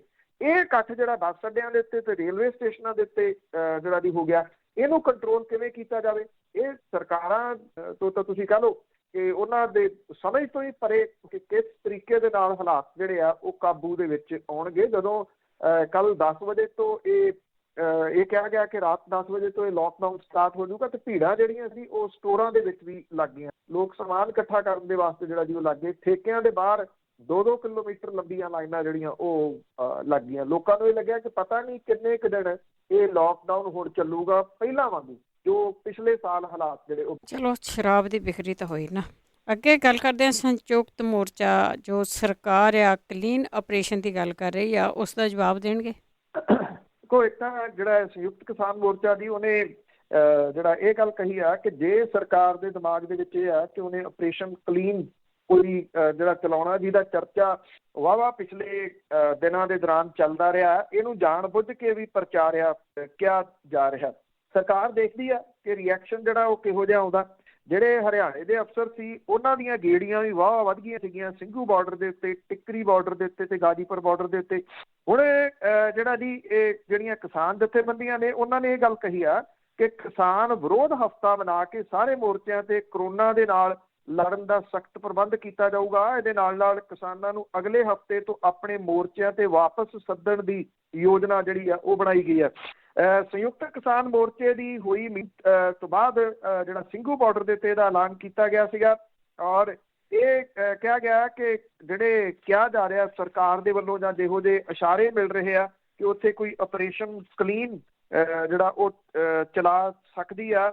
ਇਹ ਕਿਹਾ ਗਿਆ ਕਿ ਇਹਨੂੰ ਕਰੋਨਾ ਦੀ ਲਾਗ ਦੇ ਬਹਾਨੇ ਅੰਦੋਲਨ ਨੂੰ ਖਤਮ ਕਰਨ ਦੀ ਸਾਜ਼ਿਸ਼ ਘੜ ਰਹੀ ਆ। ਇਹ ਕਿਹਾ ਕਿ ਜਿਹੜੀਆਂ ਪੱਛਮੀ ਬੰਗਾਲ ਦੇ ਵਿੱਚ ਵਿਧਾਨ ਸਭਾ ਚੋਣਾਂ ਖਤਮ ਹੁੰਦੇ ਸਾਰ ਹਰਿਆਣਾ ਤੇ ਕੇਂਦਰ ਸਰਕਾਰ ਨੇ ਆਪਰੇਸ਼ਨ ਕਲੀਨ ਦੇ ਨਾਂ ਦੇ ਉੱਤੇ ਕਿਸਾਨ ਮੋਰਚਿਆਂ ਦਾ ਸਫਾਇਆ ਕਰਨ ਦੀ ਯੋਜਨਾ ਬਣਾਈ ਹੈ ਔਰ ਸੰਯੁਕਤ ਕਿਸਾਨ ਮੋਰਚੇ ਨੇ ਸਰਕਾਰ ਨੂੰ ਇਹ ਚੇਤਾਵਨੀ ਜਾਰੀ ਕੀਤੀ ਹੈ ਕਿ ਜੇ ਇੱਦਾਂ ਦੀ ਕੋਈ ਕਾਰਵਾਈ ਹੁੰਦੀ ਹੈ ਤਾਂ ਕਿਸਾਨ ਆਪਰੇਸ਼ਨ ਸ਼ਕਤੀ ਰਾਹੀਂ ਇਹਦਾ ਡਟ ਕੇ ਵਿਰੋਧ ਕਰਨਗੇ। ਇਹ ਕਿਹਾ ਗਿਆ ਕਿ ਇਹਦੇ ਵਾਸਤੇ ਦੋਹਰੀ ਰਣਨੀਤੀ ਕਿਸਾਨਾਂ ਨੇ ਬਣਾਈ ਹੈ। ਸਾਰੇ ਕਿਸਾਨਾਂ ਨੂੰ ਵਾਢੀ ਦਾ ਕੰਮ ਮੁਕੰਮਲ ਹੁੰਦੇ ਸਾਰ ਮੋਰਚਿਆਂ ਦੇ ਵੱਲ ਪਰਤਣ ਦੀ ਕੀਤੀ ਗਈ ਹੈ। ਭਾਰਤੀ ਕਿਸਾਨ ਯੂਨੀਅਨ ਜਿਹੜੀ ਏਕਤਾ ਉਗਰਾਹਾਂ ਉਹਨੇ ਪਹਿਲਾਂ ਹੀ ਆਪਣੇ ਮੈਂਬਰਾਂ ਨੂੰ 21 ਅਪ੍ਰੈਲ ਤੋਂ ਟਿੱਕਰੀ ਬਾਰਡਰ ਦੇ ਉੱਤੇ ਪਹੁੰਚਣ ਲਈ ਕਹਿ ਦਿੱਤਾ। ਸੰਯੁਕਤ ਕਿਸਾਨ ਮੋਰਚੇ ਨੇ ਹੋਰ ਸਾਰੀਆਂ ਕਿਸਾਨ ਜਥੇਬੰਦੀਆਂ ਨੂੰ ਅਪੀਲ ਕੀਤੀ ਹੈ ਕਿ ਉਹ 24 ਅਪ੍ਰੈਲ ਤੋਂ ਕਿਸਾਨਾਂ ਤੇ ਆਮ ਲੋਕਾਂ ਨੂੰ ਫਿਰ ਦਿੱਲੀ ਚਲੋ ਦਾ ਸੱਦਾ ਦੇ ਕੇ ਆਪਣੇ ਮੋਰਚਿਆਂ ਤੱਕ ਪਹੁੰਚਣ ਦਾ ਪ੍ਰੋਗਰਾਮ ਬਣਾਉਣ। 24 ਅਪ੍ਰੈਲ ਨੂੰ ਦਿੱਲੀ ਦੀਆਂ ਸਰਹੱਦਾਂ ਤੇ ਚੱਲ ਰਹੇ ਅੰਦੋਲਨ ਨੂੰ 150 ਦਿਨ ਜਿਹੜਾ ਉਹ ਪੂਰਾ ਹੋ ਰਿਹਾ, ਔਰ ਇਹਦੇ ਵਿੱਚ ਇਹ ਕਿਹਾ ਗਿਆ ਕਿ ਆਉਣ ਵਾਲੇ ਹਫ਼ਤਿਆਂ ਦੇ ਵਿੱਚ ਮੋਰਚਿਆਂ ਤੇ ਕਰੋਨਾ ਦਾ ਮੁਕਾਬਲਾ ਕਰਨ ਦੇ ਸਖਤ ਜਿਹੜੇ ਆ ਉਹ ਪ੍ਰਬੰਧ ਕੀਤੇ ਜਾਣਗੇ। ਪਿਛਲੇ ਸਾਲ ਨਵੰਬਰ ਦੇ ਵਿੱਚ ਮੋਰਚਾ ਲੱਗਣ ਵੇਲੇ ਵੀ ਦਿੱਲੀ ਦੇ ਵਿੱਚ ਕਰੋਨਾ ਫੈਲਿਆ ਹੋਇਆ ਸੀ, ਪਰ ਪਿਛਲੇ 5 ਮਹੀਨਿਆਂ ਦੇ ਵਿੱਚ ਕਿਸਾਨਾਂ ਦੇ ਮੋਰਚੇ ਦੇ ਵਿੱਚ ਕਰੋਨਾ ਦੇ ਫੈਲਣ ਦੀ ਕਦੇ ਕੋਈ ਸਮੱਸਿਆ ਜਿਹੜੀ ਜੀ ਉਹ ਨਹੀਂ ਆਈ। ਇਹਦੇ ਬਾਵਜੂਦ ਜਿਹੜੇ ਕਿਸਾਨ ਆਗੂ ਨੇ ਡਾਕਟਰ ਦਰਸ਼ਨਪਾਲ, ਉਹਨਾਂ ਨੇ ਇਹ ਗੱਲ ਕਹੀ ਆ ਕਿ ਸਾਰੇ ਮੋਰਚਿਆਂ ਤੇ ਟਰਾਲੀਆਂ ਜਾਂ ਟੈਂਟਾਂ ਨੂੰ ਸੈਨੀਟਾਈਜ਼ ਜਿਹੜਾ ਉਹ ਕੀਤਾ ਜਾਊਗਾ, ਔਰ ਸਾਰੀਆਂ ਸਾਵਧਾਨੀਆਂ ਰੱਖਣ ਦੇ ਵਾਸਤੇ ਸੂਚਿਤ ਕੀਤਾ ਗਿਆ। ਇਹ ਵੀ ਕਿਹਾ ਕਿ ਕਿਸਾਨਾਂ ਨੂੰ ਮਾਸਕ ਦਿੱਤੇ ਜਾ ਰਹੇ ਆ, ਜਿਹੜੀ ਵੈਕਸੀਨੇਸ਼ਨ ਆ ਉਹਦੇ ਇੰਤਜ਼ਾਮ ਇੱਥੇ ਕੀਤੇ ਜਾਣਗੇ। ਮੈਡੀਕਲ ਕੈਂਪਾਂ ਦੇ ਵਿੱਚ ਥਰਮਾਮੀਟਰ, ਮਾਸਕ ਤੇ ਜਿਹੜੇ ਆਕਸੀਮੀਟਰ ਨੇ ਉਹ ਵੀ ਇੱਥੇ ਦਿੱਤੇ ਜਾਣਗੇ ਤਾਂ ਕਿ ਲੋਕ ਆਪਣੀ ਸਿਹਤ ਦਾ ਧਿਆਨ ਜਿਹੜਾ ਉਹ ਰੱਖ ਸਕਣ। ਜਿਸ ਤਰੀਕੇ ਦਾ ਪ੍ਰਚਾਰ ਸ਼ੁਰੂਆਤੀ ਦਿਨਾਂ ਦੇ ਵਿੱਚ ਇਹ ਆਪਰੇਸ਼ਨ ਕਲੀਨ ਦਾ ਹੋਇਆ ਸੀਗਾ, ਉਹਨੂੰ ਥੋੜੀ ਠੱਲ ਜਿਹੜੀ ਆ ਜੀ ਉਹ ਪਈ ਆ। ਉਹ ਠੱਲ ਇਸ ਕਰਕੇ ਪਈ ਆ ਕਿ ਇੱਕਦਮ ਰਿਐਕਸ਼ਨ ਜਿਹੜਾ ਜੀ ਉਹ ਕਿਸਾਨਾਂ ਦਾ ਆਇਆ, ਔਰ ਇਹ ਵੀ ਕਿਹਾ ਜਾ ਰਿਹਾ ਕਿ ਸਰਕਾਰ ਨੂੰ ਵੀ ਇਹ ਲੱਗਦਾ ਕਿ ਜੇ ਇਦਾਂ ਦਾ ਉਹਨੇ ਕੋਈ ਆਪਰੇਸ਼ਨ ਜਿਹੜਾ ਉਹ ਕੀਤਾ ਜਿੱਥੇ ਜਬਰੀ ਚੁੱਕਣ ਵਾਲਾ, ਇਹਦੇ ਨਾਲ ਕਈ ਪਾਸੇ ਤੋਂ ਹਲਚਲ ਜਿਹੜੀ ਹੈ ਜੀ ਉਹ ਹੋ ਸਕਦੀ ਆ ਕਈ ਥਾਵਾਂ ਦੇ ਉੱਤੇ, ਔਰ ਵਿਸ਼ਵ ਦੀਆਂ ਨਿਗਾਹਾਂ ਵੀ ਬਿਨਾਂ ਕਿਸੇ ਸ਼ੱਕ ਦੇ ਇਸ ਕਿਸਾਨ ਮੋਰਚੇ ਦੇ ਉੱਤੇ ਲੱਗੀਆਂ ਹੋਈਆਂ। ਇਸ ਵਿੱਚ ਕੋਈ ਸ਼ੱਕ ਨਹੀਂ ਜੀ, ਹਰ ਕੋਈ ਉੱਧਰ ਦੇਖ ਰਿਹਾ ਆ। ਤੇ ਅੱਗੇ ਗੱਲ ਕਰਦੇ ਹਾਂ ਚਿੱਠੀਆਂ। ਹੁਣ ਚਿੱਠੀਆਂ ਨੂੰ ਤਾਂ ਲੋਕ ਭੁੱਲ ਗਏ ਸੀਗੇ, ਕੋਈ ਲਿਖਦਾ ਹੀ ਨਹੀਂ ਸੀ, ਲੋਕ ਤਰਸਦੇ ਆ। ਪਰ ਫੂਲਕਾ ਸਾਹਿਬ ਤੇ ਨਵਜੋਤ ਸਿੱਧੂ ਇੱਕ ਦੂਜੇ ਨਾਲ ਚਿੱਠੀ ਹੋਏ ਪਏ। ਵੈਸੇ ਤਾਂ ਅੱਜ ਕੱਲ੍ਹ ਭਾਜਪਾ ਦੇ ਮੈਂਬਰ ਪਾਰਲੀਮੈਂਟ ਨੇ ਆਪਣੇ ਬਿਆਨਾਂ ਕਰਕੇ ਚਰਚਿਤ ਵੀ ਰਹਿੰਦੇ ਆ। ਤੋਂ ਦਹਾਕੇ ਪਹਿਲਾਂ ਜਿਹੜਾ ਉਹਨਾਂ ਨੇ ਇੱਕ ਗੀਤ ਗਾਇਆ ਸੀਗਾ ਕਿ ਤੁਸੀਂ ਚਿੱਠੀਆਂ ਪਾਉਣੀਆਂ ਭੁੱਲ ਗਏ ਜਦੋਂ ਦਾ ਟੈਲੀਫੋਨ ਲੱਗਿਆ, ਉਹ ਹੁਣ ਟੈਲੀਫੋਨ ਤੋਂ ਬਾਅਦ ਤਾਂ ਇੰਟਰਨੈਟ ਵੀ ਆ ਗਿਆ, ਫਿਰ ਤਾਂ ਵਟਸਐਪ ਵੀ ਆ ਗਿਆ, ਹੋਰ ਬਹੁਤ ਕੁਝ ਜਿਹੜਾ ਆ ਗਿਆ। ਉਹਦੇ ਬਾਵਜੂਦ ਜਿਹੜੀਆਂ ਚਿੱਠੀਆਂ ਨੇ ਉਹ ਲਿਖ ਕੇ ਸਿਆਸੀ ਲੋਕ ਜਿਹੜਾ ਜੀ ਉਹ ਚੰਗਾ ਆਪਣਾ ਟਾਈਮ ਪਾਸ ਕਰਦੇ ਆ। ਚਾਹੇ ਉਹ ਮੁੱਖ ਮੰਤਰੀ, ਖੇਤੀਬਾੜੀ ਮੰਤਰੀ ਨੂੰ ਚਿੱਠੀ ਲਿਖਣ, ਪ੍ਰਧਾਨ ਮੰਤਰੀ ਨੂੰ ਚਿੱਠੀ ਲਿਖਣ, ਉਹ 15 ਕੁ ਦਿਨ ਪਹੁੰਚਦੀ ਆ, ਫਿਰ ਉੱਥੋਂ ਅੱਗੇ ਜਿਹੜਾ ਉਹਦਾ ਜਵਾਬ ਆਉਂਦਾ, ਵਾਹਵਾ ਦਿਨ ਜਿਹੜੇ ਜੀ ਉਹ ਲੰਘ ਜਾਂਦੇ ਆ ਤੇ ਰੌਣਕ ਲੱਗੀ ਰਹਿੰਦੀ ਆ। ਉਹ ਫੋਨ ਦੇ ਉੱਤੇ ਗੱਲ ਕਰਕੇ ਜਾਂ ਈਮੇਲ ਦੇ ਰਾਹੀਂ ਜਾਂ ਜਿਹੜੇ ਹੋਰ ਸਾਧਨ ਨੇ ਉਹ ਵਰਤ ਕੇ ਤੁਰੰਤ ਜਿਹੜਾ ਜੀ ਉਹ ਐਕਸ਼ਨ ਨਹੀਂ ਪਾਉਂਦੇ। ਸਿਆਸਤਦਾਨ ਸੋਚਦੇ ਜਿੰਨਾ ਲਮਕੂਗਾ ਉਨਾ ਚੰਗਾ। ਫੂਲਕਾ ਸਾਹਿਬ ਨੇ ਇੱਕ ਚੀਜ਼ ਨਵਜੋਤ ਸਿੰਘ ਸਿੱਧੂ ਹੋਰਾਂ ਨੂੰ ਜਿਹੜੀ ਉਹ ਲਿਖੀ ਸੀਗੀ, ਇਹ ਗੱਲ ਆਖੀ ਸੀ ਕਿ ਮੈਂ ਜਿਹੜੀ ਗੱਲ ਕਹੀ ਸੀ ਜਦੋਂ ਇੱਥੇ ਸਾਬਕਾ ਜਸਟਿਸ ਰਣਜੀਤ ਸਿੰਘ ਕਮਿਸ਼ਨ ਦੀ ਰਿਪੋਰਟ ਜਿਹੜੀ ਆਈ ਸੀ ਉਹਦੇ ਉੱਤੇ ਬਹਿਸ ਹੋਈ ਸੀ ਵਿਧਾਨ ਸਭਾ ਦੇ ਵਿੱਚ, ਉਹ ਕਹਿੰਦੇ ਮੈਂ ਇਹ ਗੱਲ ਕਹੀ ਬਈ ਇਸ ਵਿੱਚ ਇੰਨੀਆਂ ਕੁ ਚੋਰ ਬੋਰੀਆਂ ਛੱਡ ਦਿੱਤੀਆਂ ਗਈਆਂ ਨੇ ਕਿ ਇਹਦੇ ਲਈ ਦੋਸ਼ੀ ਕਹੇ ਜਾਂਦੇ ਜਿਹੜੇ ਲੋਕ ਨੇ ਉਹ ਇਹਦਾ ਫਾਇਦਾ ਲੈ ਲੈਣਗੇ। ਉਹਨਾਂ ਨੇ ਇਹ ਕਿਹਾ ਕਿ ਉਹੀ ਗੱਲ ਜਿਹੜੀ ਆ ਉਹ ਹੋਈ ਆ। ਉਹਨਾਂ ਨਵਜੋਤ ਸਿੰਘ ਸਿੱਧੂ ਨੂੰ ਲਿਖੀ ਇਸ ਚਿੱਠੀ ਦੇ ਵਿੱਚ ਇਹ ਗੱਲ ਜਿਹੜੀ ਜੀ ਕਹੀ ਕਿ ਤੁਸੀਂ ਸਰਕਾਰ ਦੇ ਉੱਤੇ ਜ਼ੋਰ ਪਾਓ ਕਿ ਵਿਧਾਨ ਸਭਾ ਦਾ ਇੱਕ ਸਪੈਸ਼ਲ ਸੈਸ਼ਨ ਜਿਹੜਾ ਉਹ ਸੱਦਿਆ ਜਾਵੇ, ਉਹਦੇ ਵਿੱਚ ਇਹ ਮਾਮਲਾ ਜਿਹੜਾ ਜੀ ਫਿਰ ਤੋਂ ਦਿੱਤਾ ਜਾਵੇ। ਇਸ ਚਿੱਠੀ ਦਾ ਜਵਾਬ ਜਿਹੜਾ ਜੀ ਉਹ ਦਿੱਤਾ ਨਵਜੋਤ ਸਿੰਘ ਸਿੱਧੂ ਹੋਰਾਂ ਨੇ। ਉਹਨਾਂ ਨੇ ਇਹ ਜਿਹੜੀ ਸੋਸ਼ਲ ਮੀਡੀਆ ਦੇ ਉੱਤੇ ਆਪਣੇ ਚਿੱਠੀ ਵਾਇਰਲ ਕੀਤੀ, ਇਹ ਗੱਲ ਜਿਹੜੀ ਕਹੀ ਕਿ ਇਸ ਤਰ੍ਹਾਂ ਦੇ ਮਾਮਲਿਆਂ ਦੇ ਵਿੱਚ ਕੇਸ ਦਰਜ ਕਰਨ ਤੇ ਜਾਂਚ ਕਰਨ ਤੇ ਗ੍ਰਿਫਤਾਰ ਕਰਨ ਦਾ ਆਦੇਸ਼ ਦੇਣ ਦੀ ਆਗਿਆ ਸਿਰਫ ਸੂਬੇ ਦੇ ਗ੍ਰਹਿ ਮੰਤਰੀ ਕੋਲ ਹੈ। ਔਰ ਜਦੋਂ ਉਹਨਾਂ ਨੇ ਗ੍ਰਹਿ ਮੰਤਰੀ ਦੀ ਗੱਲ ਕਰਦੇ ਤੇ ਗ੍ਰਹਿ ਮੰਤਰਾਲਾ ਹੈਗਾ ਜੀ ਕੈਪਟਨ ਅਮਰਿੰਦਰ ਸਿੰਘ ਹੋਰਾਂ ਦੇ ਕੋਲੇ। ਨਵਜੋਤ ਸਿੰਘ ਸਿੱਧੂ ਹੋਰਾਂ ਨੇ ਵਿਧਾਨ ਸਭਾ ਦੇ ਵਿਸ਼ੇਸ਼ ਇਜਲਾਸ ਸੱਦਣ ਦਾ ਸੁਝਾਅ ਦੇ ਕੇ ਕਿਹਾ ਕਿ ਲੋਕਾਂ ਨੂੰ ਗੁੰਮਰਾਹ ਨਹੀਂ ਕਰਨਾ ਚਾਹੀਦਾ। ਉਹਨਾਂ ਨੇ ਇਹ ਕਿਹਾ ਕਿ ਲੋਕਾਂ ਨੇ ਜਿੰਨੀ ਤਾਕਤ ਉਹਨਾਂ ਨੂੰ ਦਿੱਤੀ ਆ ਉਹ ਉਹਦੇ ਮੁਤਾਬਕ ਇੱਕ ਨਿਮਾਣੇ ਸਿੱਖ ਵਜੋਂ ਆਪਣੀ ਜ਼ਿੰਮੇਵਾਰੀ ਨਿਭਾ ਰਹੇ ਆ, ਤੇ ਜਿਸ ਦਿਨ ਲੋਕ ਉਹਨਾਂ ਨੂੰ ਹੋਰ ਜ਼ਿਆਦਾ ਤਾਕਤ ਦੇਣਗੇ ਤਾਂ ਉਹ ਉਸ ਮੁਤਾਬਕ ਫੈਸਲਾ ਜਿਹੜਾ ਜੀ ਉਹ ਲੈਣਗੇ। ਉਹਨਾਂ ਨੇ ਇਹ ਵੀ ਕਿਹਾ ਕਿ ਲੋਕ ਜਾਣਦੇ ਨੇ ਕਿ ਹੁਣ ਤੱਕ ਉਹਨਾਂ ਨੇ ਲੋਕਾਂ ਵਾਸਤੇ ਕੀ ਕੀਤਾ ਤੇ ਕੀ ਕਰ ਰਹੇ ਨੇ। ਇਹ ਵੀ ਕਿਹਾ ਕਿ ਅਸਤੀਫਾ ਦੇ ਕੇ ਕਿਸੇ ਮਸਲੇ ਦਾ ਹੱਲ ਨਹੀਂ ਹੋ ਸਕਦਾ, ਸਗੋਂ ਸਿਸਟਮ ਦੇ ਅੰਦਰ ਰਹਿ ਕੇ ਮਸਲੇ ਦਾ ਹੱਲ ਜਿਹੜਾ ਉਹ ਕੀਤਾ ਜਾ ਸਕਦਾ। ਇਹ ਚਿੱਠੀਆਂ ਜਿਹੜੀਆਂ ਜੀ ਬਿਨਾਂ ਕਿਸੇ ਸ਼ੱਕ ਦੇ ਚਰਚਾ ਦਾ ਵਿਸ਼ਾ ਬਣੀਆਂ ਨੇ। ਜਦੋਂ ਤੋਂ SIT ਦੀ ਰਿਪੋਰਟ ਆਈ ਆ ਅਜੇ ਤੱਕ ਇਹਦੇ ਉੱਤੇ ਮੁੱਖ ਮੰਤਰੀ ਕੈਪਟਨ ਅਮਰਿੰਦਰ ਸਿੰਘ ਹੋਰਾਂ ਦਾ ਕੋਈ ਪ੍ਰਤੀਕਰਮ ਨਹੀਂ ਆਇਆ। ਕਿਹਾ ਜਾ ਰਿਹਾ ਕਿ ਹਾਈ ਕੋਰਟ ਦੇ ਵੱਲੋਂ ਦਿੱਤੀ ਜਾਣ ਵਾਲੀ ਜੱਜਮੈਂਟ ਨੂੰ ਉਹ ਉਡੀਕ ਰਹੇ ਆ ਤੇ ਉਸ ਤੋਂ ਬਾਅਦ ਇਹਦੇ ਉੱਤੇ ਫੈਸਲਾ ਦਿੱਤਾ ਜਾਊਗਾ। ਅੱਜ ਮੈਂ ਤੁਹਾਡੇ ਨਾਲ ਸਾਂਝੀ ਕੀਤੀ ਹੈ ਕਿ ਹਾਈ ਕੋਰਟ ਦੇ ਉੱਤੇ ਨਿਗਾਹਾਂ ਸੈਕੰਡ ਫੈਸਲੇ ਦੇ ਬਾਰੇ ਦੇ ਵਿੱਚ ਵੀ ਰਹਿਣਗੀਆਂ। ਜਿੰਨਾ ਇਹ ਲੰਕੀ ਜਾਊਗਾ ਉਹਨਾਂ ਕੈਪਟਨ ਅਮਰਿੰਦਰ ਸਿੰਘ ਹੋਰੀ ਇਸ ਮਾਮਲੇ ਦੇ ਵਿੱਚ ਜਿਹੜਾ ਉਹ ਘਿਰ ਰਹੇ ਜਿਹੜਾ ਵੀ ਉਹ ਪ੍ਰਤੀਤ ਹੋ ਰਹੇ ਆ, ਉਹ ਇਹਦਾ ਕੀ ਜਵਾਬ ਦੇਣਗੇ। ਕਿਉਂਕਿ ਜਿਹੜੀ ਜੀ ਉਹ ਮੇਰੀ ਜਾਣਕਾਰੀ ਦੇ ਮੁਤਾਬਕ ਸਰਕਾਰ ਦੇ ਕੋਲੇ ਇਹ ਜੱਜਮੈਂਟ ਆਉਣ ਤੋਂ ਬਾਅਦ ਨਾ ਤਾਂ ਡਬਲ ਬੈਂਚ ਕੋਲੇ ਜਾਣ ਦਾ ਰਾਹ ਬਚਣਾ, ਨਾ ਸੁਪਰੀਮ ਕੋਰਟ ਕੋਲੇ ਜਾਣ ਦਾ ਰਾਹ ਜਿਹੜਾ ਉਹ ਬਚਣਾ ਹੈ। ਕਿਉਂਕਿ ਜੇ ਇਹ ਜਿਹੜੀ ਜੱਜਮੈਂਟ ਹੈ ਸਰਕਾਰੀ ਵਕੀਲਾਂ ਦੇ ਵੱਲੋਂ ਮੰਨ ਲਈ ਗਈ, ਜਿਹੜੀ SIT ਮੰਗ ਸੀ ਉਹਦੇ ਮੁਤਾਬਕ ਆਉਂਦੀ ਹੈ, ਤਾਂ ਇਹਨੂੰ ਅੱਗੇ ਚੈਲੰਜ ਕਰਨਾ ਜਿਹੜਾ ਜੀ ਉਹ ਪੋਸੀਬਲ ਨਹੀਂ ਹੋਊਗਾ। ਫਿਰ ਸਰਕਾਰ ਜਿਹੜੀ ਹੈ ਜੀ ਉਹ ਕੀ ਕਰੂਗੀ? ਇਹ ਵੱਡਾ ਮਸਲਾ। ਨਵਜੋਤ ਸਿੰਘ ਸਿੱਧੂ ਹੋਰਾਂ ਨੇ ਪਿਛਲੇ ਦਿਨਾਂ ਤੋਂ ਜਿਹੜਾ ਜੀ ਪ੍ਰੈਸ ਕਾਨਫਰੰਸ ਕਰਕੇ ਜਾਂ ਹੁਣ ਚਿੱਠੀਆਂ ਦੇ ਰਾਹੀਂ ਇਹ ਡਾਇਰੈਕਟ ਹਮਲਾ ਜਿਹੜਾ ਉਹ ਮੁੱਖ ਮੰਤਰੀ ਹੋਰਾਂ ਦੇ ਉੱਤੇ ਕਰਨਾ ਜਿਹੜਾ ਉਹ ਸ਼ੁਰੂ ਕੀਤਾ। ਕੱਲ ਜਿਹੜੀਆਂ ਪੰਥਕ ਜਥੇਬੰਦੀਆਂ ਨੇ ਉਹਨਾਂ ਨੇ ਹਾਈ ਕੋਰਟ ਜਿਹੜਾ ਸੀਗਾ ਉਹਦੇ ਵੱਲ ਨੂੰ ਰੋਸ ਮੁਜ਼ਾਹਰਾ ਕੀਤਾ। ਇਹਨਾਂ ਨੂੰ ਹਿਰਾਸਤ ਦੇ ਵਿੱਚ ਲਿਆ ਗਿਆ। ਇਹਦੇ ਵਿੱਚ ਖਾਸ ਤੌਰ ਦੇ ਉੱਤੇ ਕ੍ਰਿਸ਼ਨ ਭਗਵਾਨ ਸਿੰਘ ਹੋਰਾਂ ਦਾ ਬੇਟਾ ਸੁਖਰਾਜ ਸਿੰਘ ਉਹ ਵੀ ਇਹਦੇ ਵਿੱਚ ਸ਼ਾਮਲ ਸੀਗਾ। ਸਿਆਸੀ ਰੂਪ ਦੇ ਵਿੱਚ ਹੀ ਸੀ। ਆਮ ਆਦਮੀ ਪਾਰਟੀ ਨੇ ਜਿਹੜਾ ਸੀਗਾ ਕੈਪਟਨ ਅਮਰਿੰਦਰ ਸਿੰਘ ਹੋਰਾਂ ਦੀ ਰਿਹਾਇਸ਼ ਕੱਲ ਘੇਰਨ ਦਾ ਯਤਨ ਕੀਤਾ। ਉਹਨਾਂ ਨੂੰ ਤਾਂ ਨੇੜੇ ਨਹੀਂ ਜਾਣ ਦਿੱਤਾ ਗਿਆ। ਪੰਥਕ ਜਥੇਬੰਦੀਆਂ ਨੇ 72 ਘੰਟੇ ਦਾ ਸਮਾਂ ਦਿੱਤਾ ਤੇ 72 ਘੰਟਿਆਂ ਦੇ ਵਿੱਚ ਅਤੁਲ ਨੰਦਾ ਨੂੰ ਉਹਦੇ ਅਹੁਦੇ ਤੋਂ ਬਰਖਾਸਤ ਕਰੋ, ਨਹੀਂ ਤਾਂ ਉਹ ਕਹਿੰਦੇ ਅਸੀਂ ਵੀ ਫਿਰ ਮੁੱਖ ਮੰਤਰੀ ਦੇ ਘਰ ਨੂੰ ਜਿਹੜਾ ਉਹ ਘੇਰਾਂਗੇ। ਮਸਲਾ ਜਿਹੜਾ ਉਹ ਵੱਡਾ ਬਣਦਾ ਤੁਰਿਆ ਜਾ ਰਿਹਾ, ਇਹਦੇ ਵਿੱਚ ਕੋਈ ਸ਼ੱਕ ਨਹੀਂ। ਪੜ੍ਹਨਾ ਵੀ ਚਾਹੀਦਾ ਜੀ, ਇੰਨੀ ਦੇਰ ਬਾਅਦ ਲੋਕਾਂ ਨੂੰ ਕਿਤੇ ਸੁਰਤ ਆਈ ਹੈ।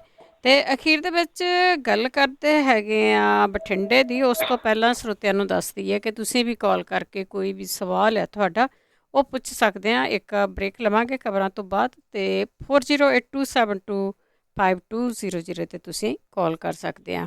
ਇਹ ਬੜਾ ਗੰਭੀਰ ਮਸਲਾ ਜੀ ਜਿਹੜਾ ਬਠਿੰਡੇ ਦੇ ਵਿੱਚ ਪੱਤਰਕਾਰ ਦੀ ਮੌਤ ਇੱਕ ਭੇਤ ਬਣੀ ਹੋਈ ਹੈ।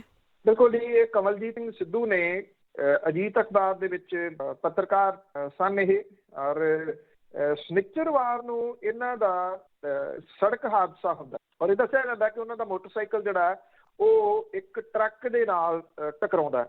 ਉਹਨੇ ਉਹਨੂੰ ਫੇਟ ਮਾਰੀ ਆ ਜਾਂ ਉਹ ਵੱਜੇ ਨੇ, ਇਹਦਾ ਪ੍ਰਤੱਖ ਸਬੂਤ ਕੋਈ ਸਾਹਮਣੇ ਨਹੀਂ ਗਾ।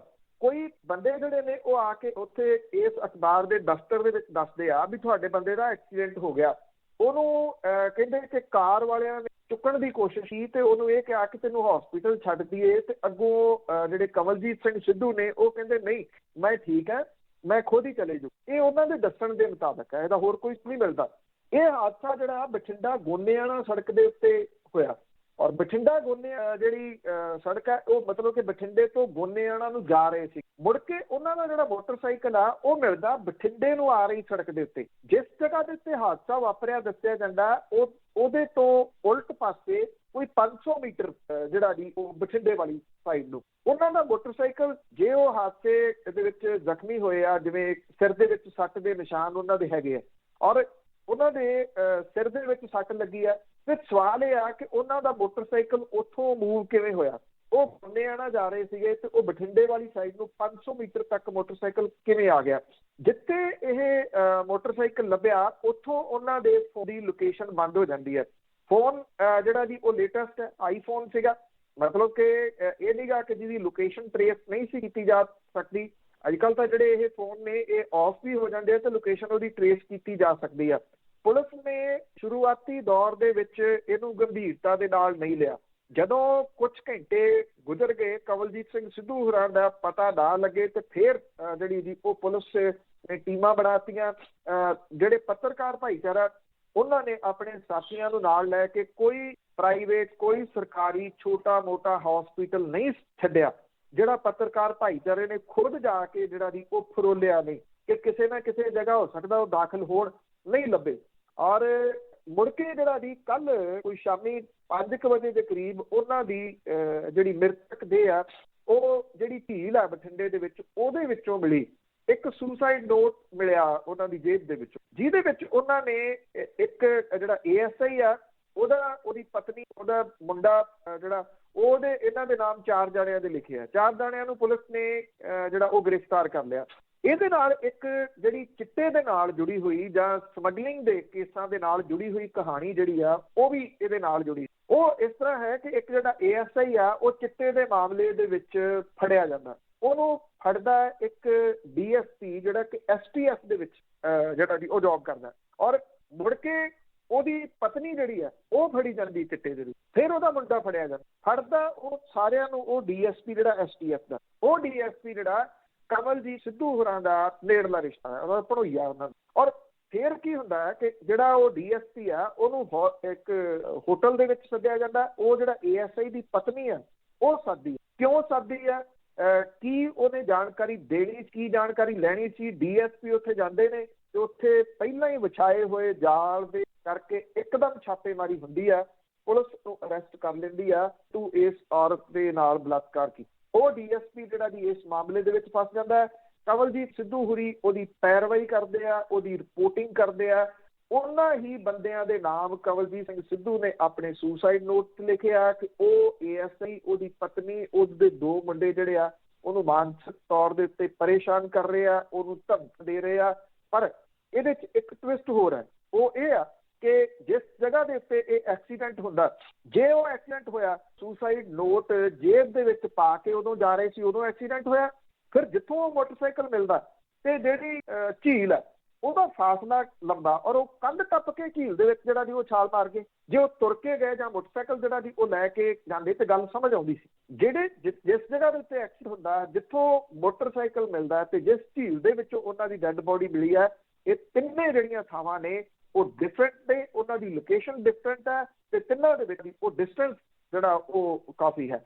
ਇਹ ਭੇਦ ਜਿਹੜਾ ਜੀ ਉਹ ਬਣੀ ਹੋਈ ਆ। ਪੁਲਿਸ ਨੇ ਉਹਨਾਂ ਨੂੰ ਏਐਸਆਈ ਨੂੰ ਜਿਹੜਾ ਸਾਬਕਾ ਇਨ ਦਾ ਸੈਂਸ ਕਿ ਉਹ ਸਸਪੈਂਡ ਹੈ, ਔਰ ਉਹਦੀ ਪਤਨੀ, ਉਹਦੇ 2 ਮੁੰਡਿਆਂ ਨੂੰ ਗ੍ਰਿਫਤਾਰ ਕੀਤਾ। ਪਰ ਇਹਦੇ ਪਿੱਛੇ ਅਸਲੀ ਕਹਾਣੀ ਕਦੀ ਜਿਹੜੀ ਜੀ ਉਹ ਸਾਹਮਣੇ ਆ ਸਕੂਗੀ, ਇਹ ਆਪਣੇ ਆਪ ਦੇ ਵਿੱਚ ਇੱਕ ਬਹੁਤ ਵੱਡਾ ਸਵਾਲੀਆ ਹੈ। ਅਸਲੀ ਕਹਾਣੀਆਂ ਤਾਂ ਕਦੀ ਵੀ ਸਾਹਮਣੇ ਨਹੀਂ ਜੀ ਆਉਂਦੀਆਂ, ਰਾਹ ਦੇ ਵਿੱਚ ਕੁਛ ਨਾ ਕੁਛ ਕਰ ਦਿੱਤਾ ਜਾਂਦਾ।